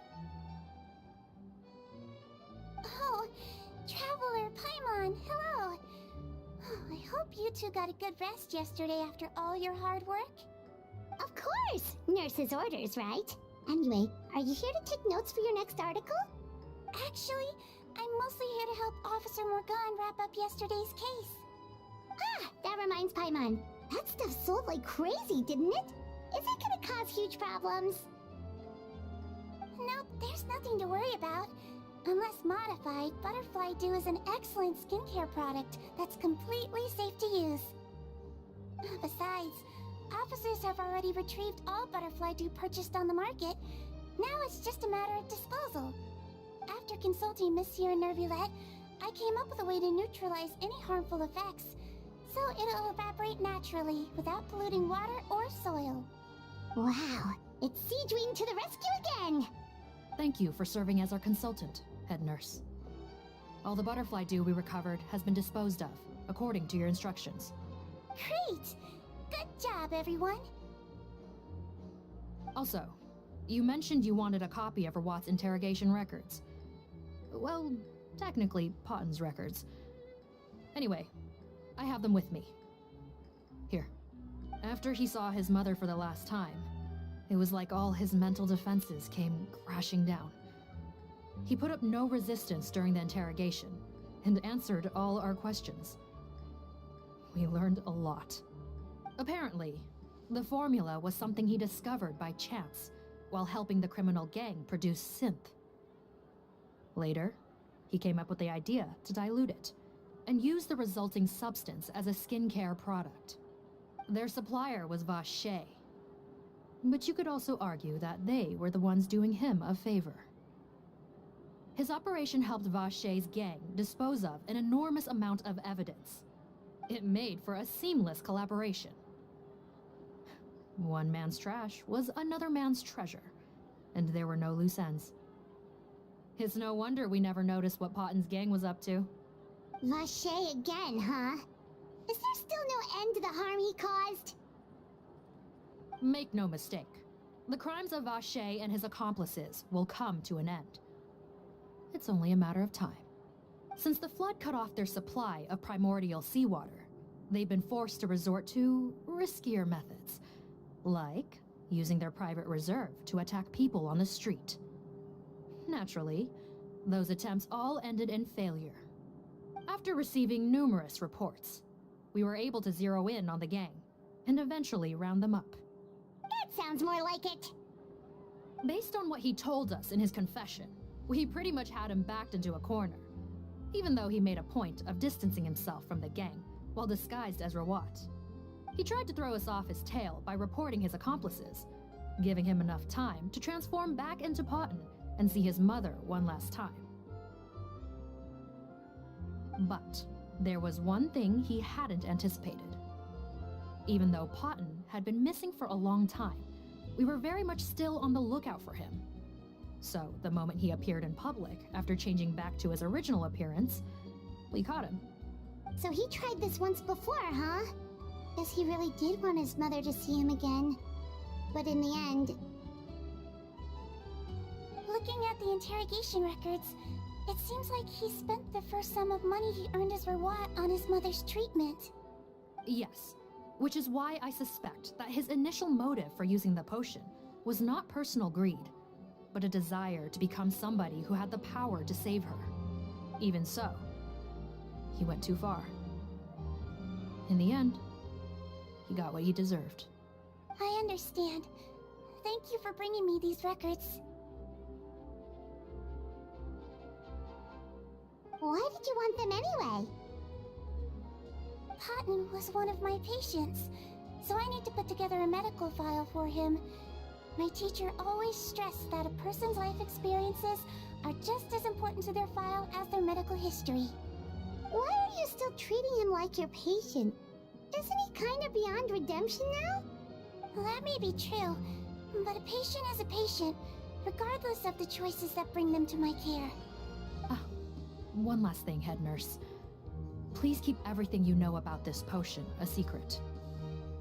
It would be for the best if most of Fontaine knows nothing of its existence. I know my fellow officers and I will be able to sleep easier if that's the case. Of course. Not to worry. Thank you for understanding. I'll take my leave then. So, Sigewinne, did you really use that potion yourself? Why do you sound so surprised, Paimon? I told you all about it. It was quite a while ago now. You mean that story about the witch and the potion? So it was really, actually, genuinely a true story? Yes, it really, actually, genuinely was. But... I know. There are some secrets I can't tell anyone about. But considering everything we've been through together, I know I can trust you with them. Before I tell you though, could you follow me somewhere? I want to pay my respects to an old friend. Of course!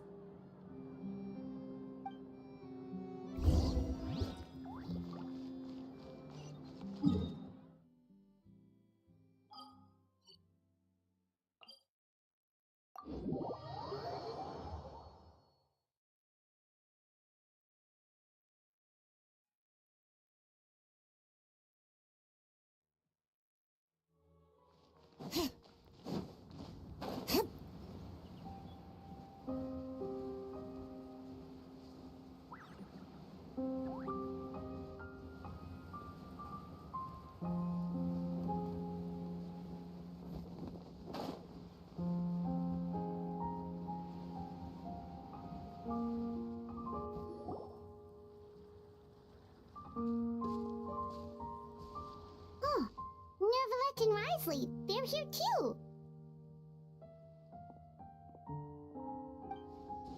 Good to see you, traveler. Paimon. I trust all has been going well for you? Big news, everyone. The Udex is out of his office on important business. Is that genuinely something people would consider big news? Why wouldn't they? Important business is a big deal. Ah, yes, you're quite right. When someone you care about requires emotional support, being there for them at the right time and place is of the utmost importance. After reading the Maréchal Phantom's reports, I had a feeling a trip here might be in order. Take note. That, my friends, is how Monsieur Neuvillette shows that he cares. We're both here for the same purpose, actually, to accompany Sigewinne as she pays her respects to her late teacher. So the old friend she mentioned was her teacher then? The witch?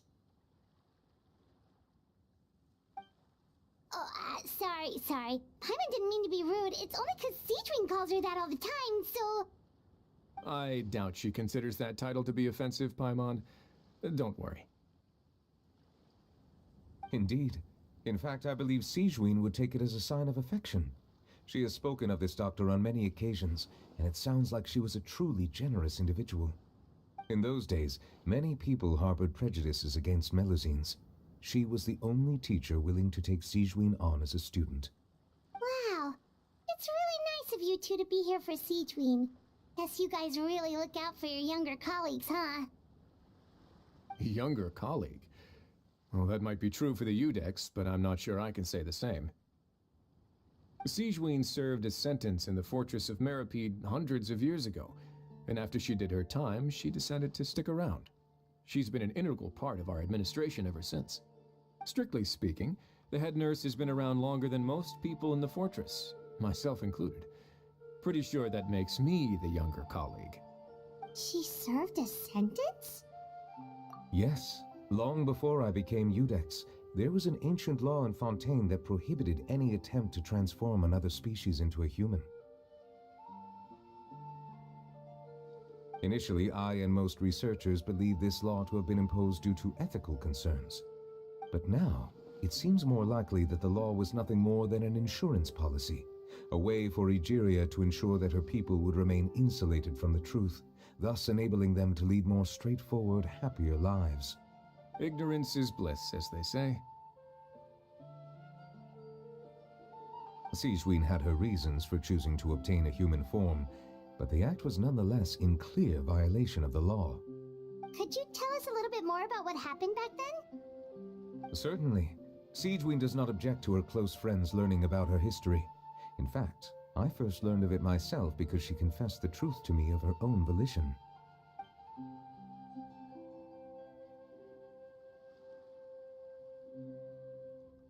Even with their daughter so ill, they kicked you out? Stubborn as always. And prejudice isn't a disease I can cure either. Shame that I don't have the energy to get over there. You're laughable, you old witch. You want to save everyone in Fontaine, but you can't even save the patient before you. Master, what are you... I discovered a strange disease, one I suspect that every Fontainian suffers from. But without witnesses or proof, no one will believe me. I had no choice but to experiment on myself to find a cure, but I hit a wall. And as you can see, it took a wretched toll on me. Then, I'll find a cure for you, and then you can go cure her. There's no need. I am beyond saving now. There's nothing you can do. But, Master... As I said before, a doctor's duty is to treat whatever ailments they can. I know, but they don't trust me at all.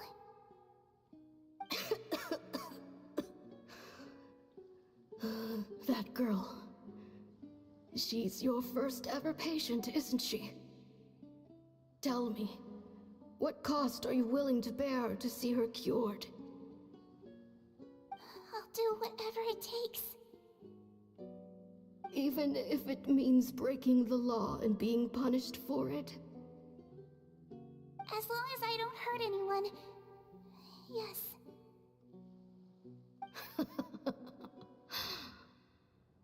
Spoken like a true student of mine. Then I shall make one more final gamble. And see my experiment through to its end. Leave me for now, and come back in 2 hours. If I am able to work this miracle, then I will have found a way to save all Fontanians, and I shall be able to help you treat that girl. If not, then it means there is one more disease in this world that I cannot treat. In that case, do not come looking for me. I will leave you a parting gift. An accidental discovery happened upon through my study of this strange disease. It has little use, but it will at least help you cure this one patient you can reach.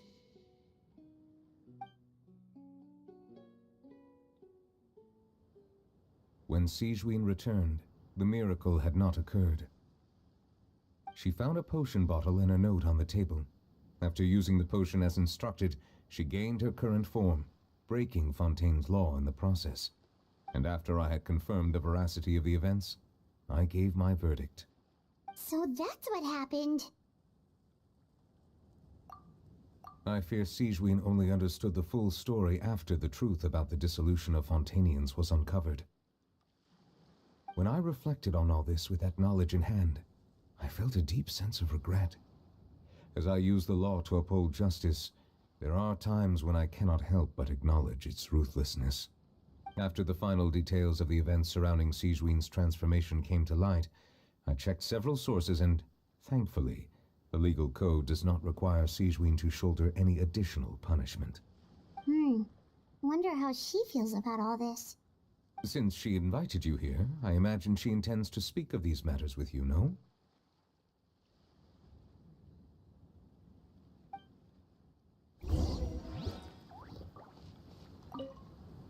On behalf of the Maréchaussée Phantom, I would like to once again thank the Fortress of Meripede for your assistance in the response to yesterday's prison break. Our head nurse and the Traveler in Paimon did most of the heavy lifting, I would say. Sigewinne seems to be in good spirits. I trust work hasn't been too hard on her lately? Well, she might be the only permanent medical staff in the fortress, but there's plenty of people with medical knowledge willing to help her out. I am most relieved to hear it. The way you're asking after her well-being makes you sound like a concerned parent. Well, I won't lie. I've always seen myself that way. Showing your age a bit there, don't you think?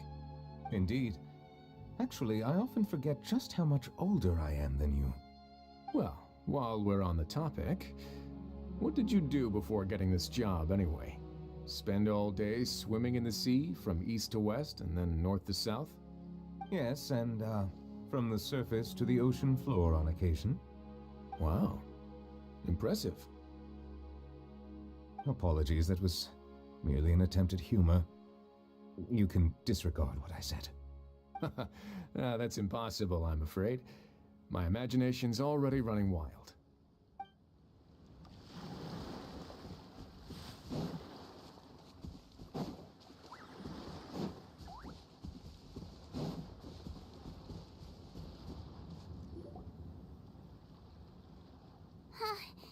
You're here. The old friend I mentioned was my teacher. When she passed, her body was nowhere to be found. All that's left of her is an empty tomb. And even that's deep underwater now. Sigewinne, the witch who gave you the magic potion, she was your teacher, wasn't she? Sounds like Monsieur Neuvillette filled you in. After learning the truth, it must have been hard to process, huh?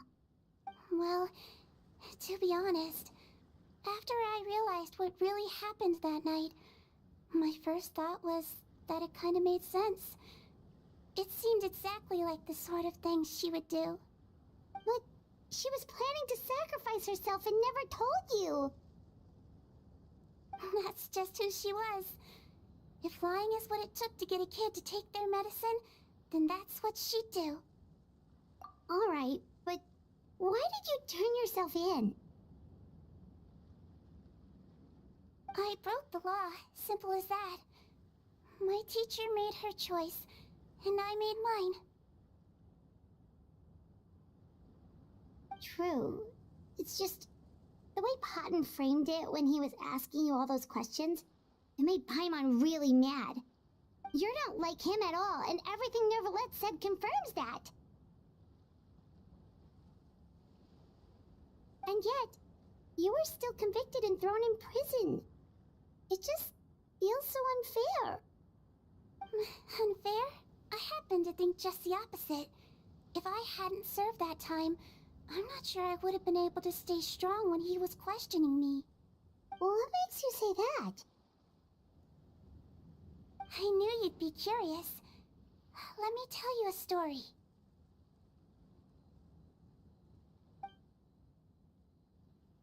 The verdict came down. This Melusine is guilty. Deudex defended the authority of Fontaine law, but he did not confiscate the Melusine's medical kit. And so, the Fortress of Meripede gained a new little doctor. She still wore her hood and raincoat, even though it never rained in the fortress.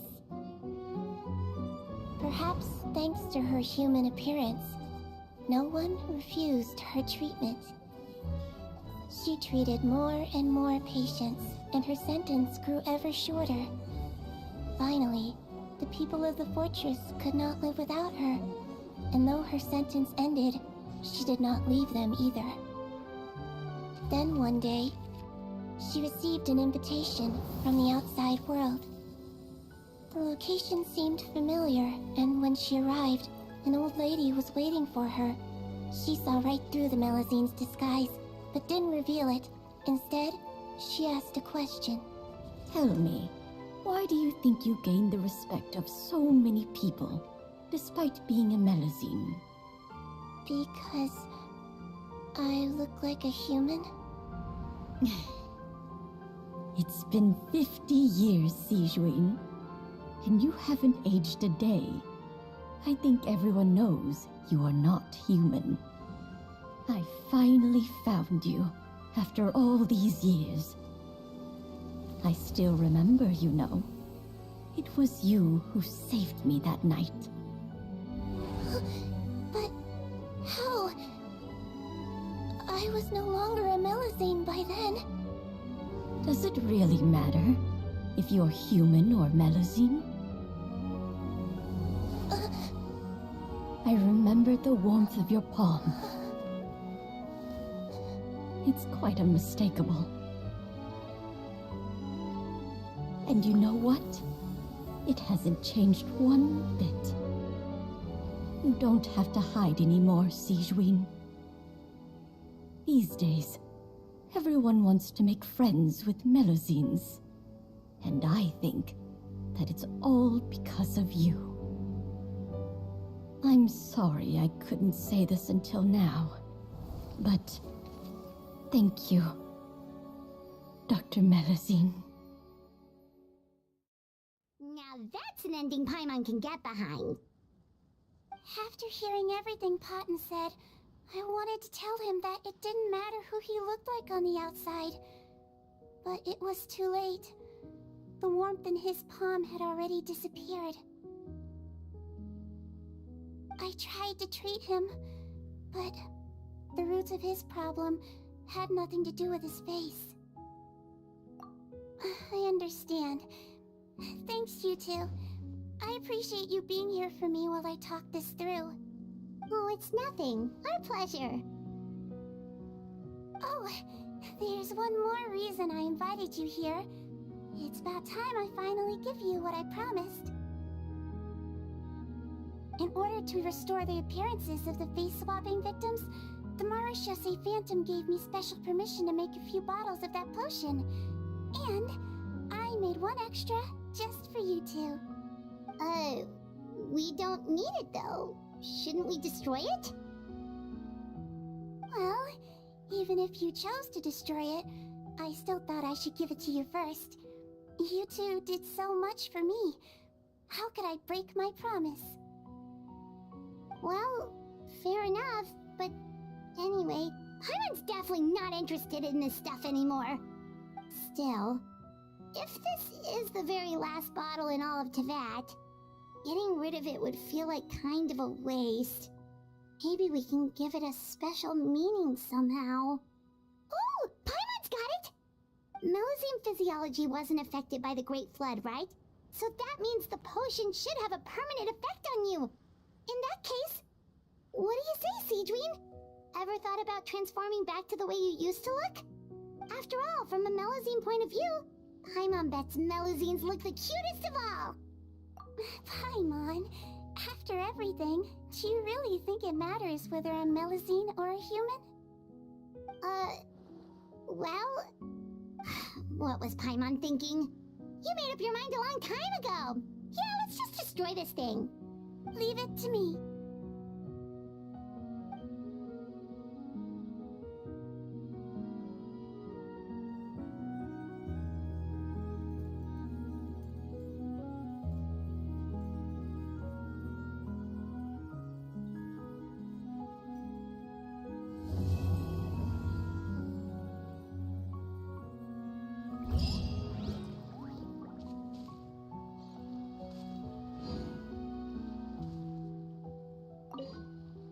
I'd like to stay here with my teacher for a little longer.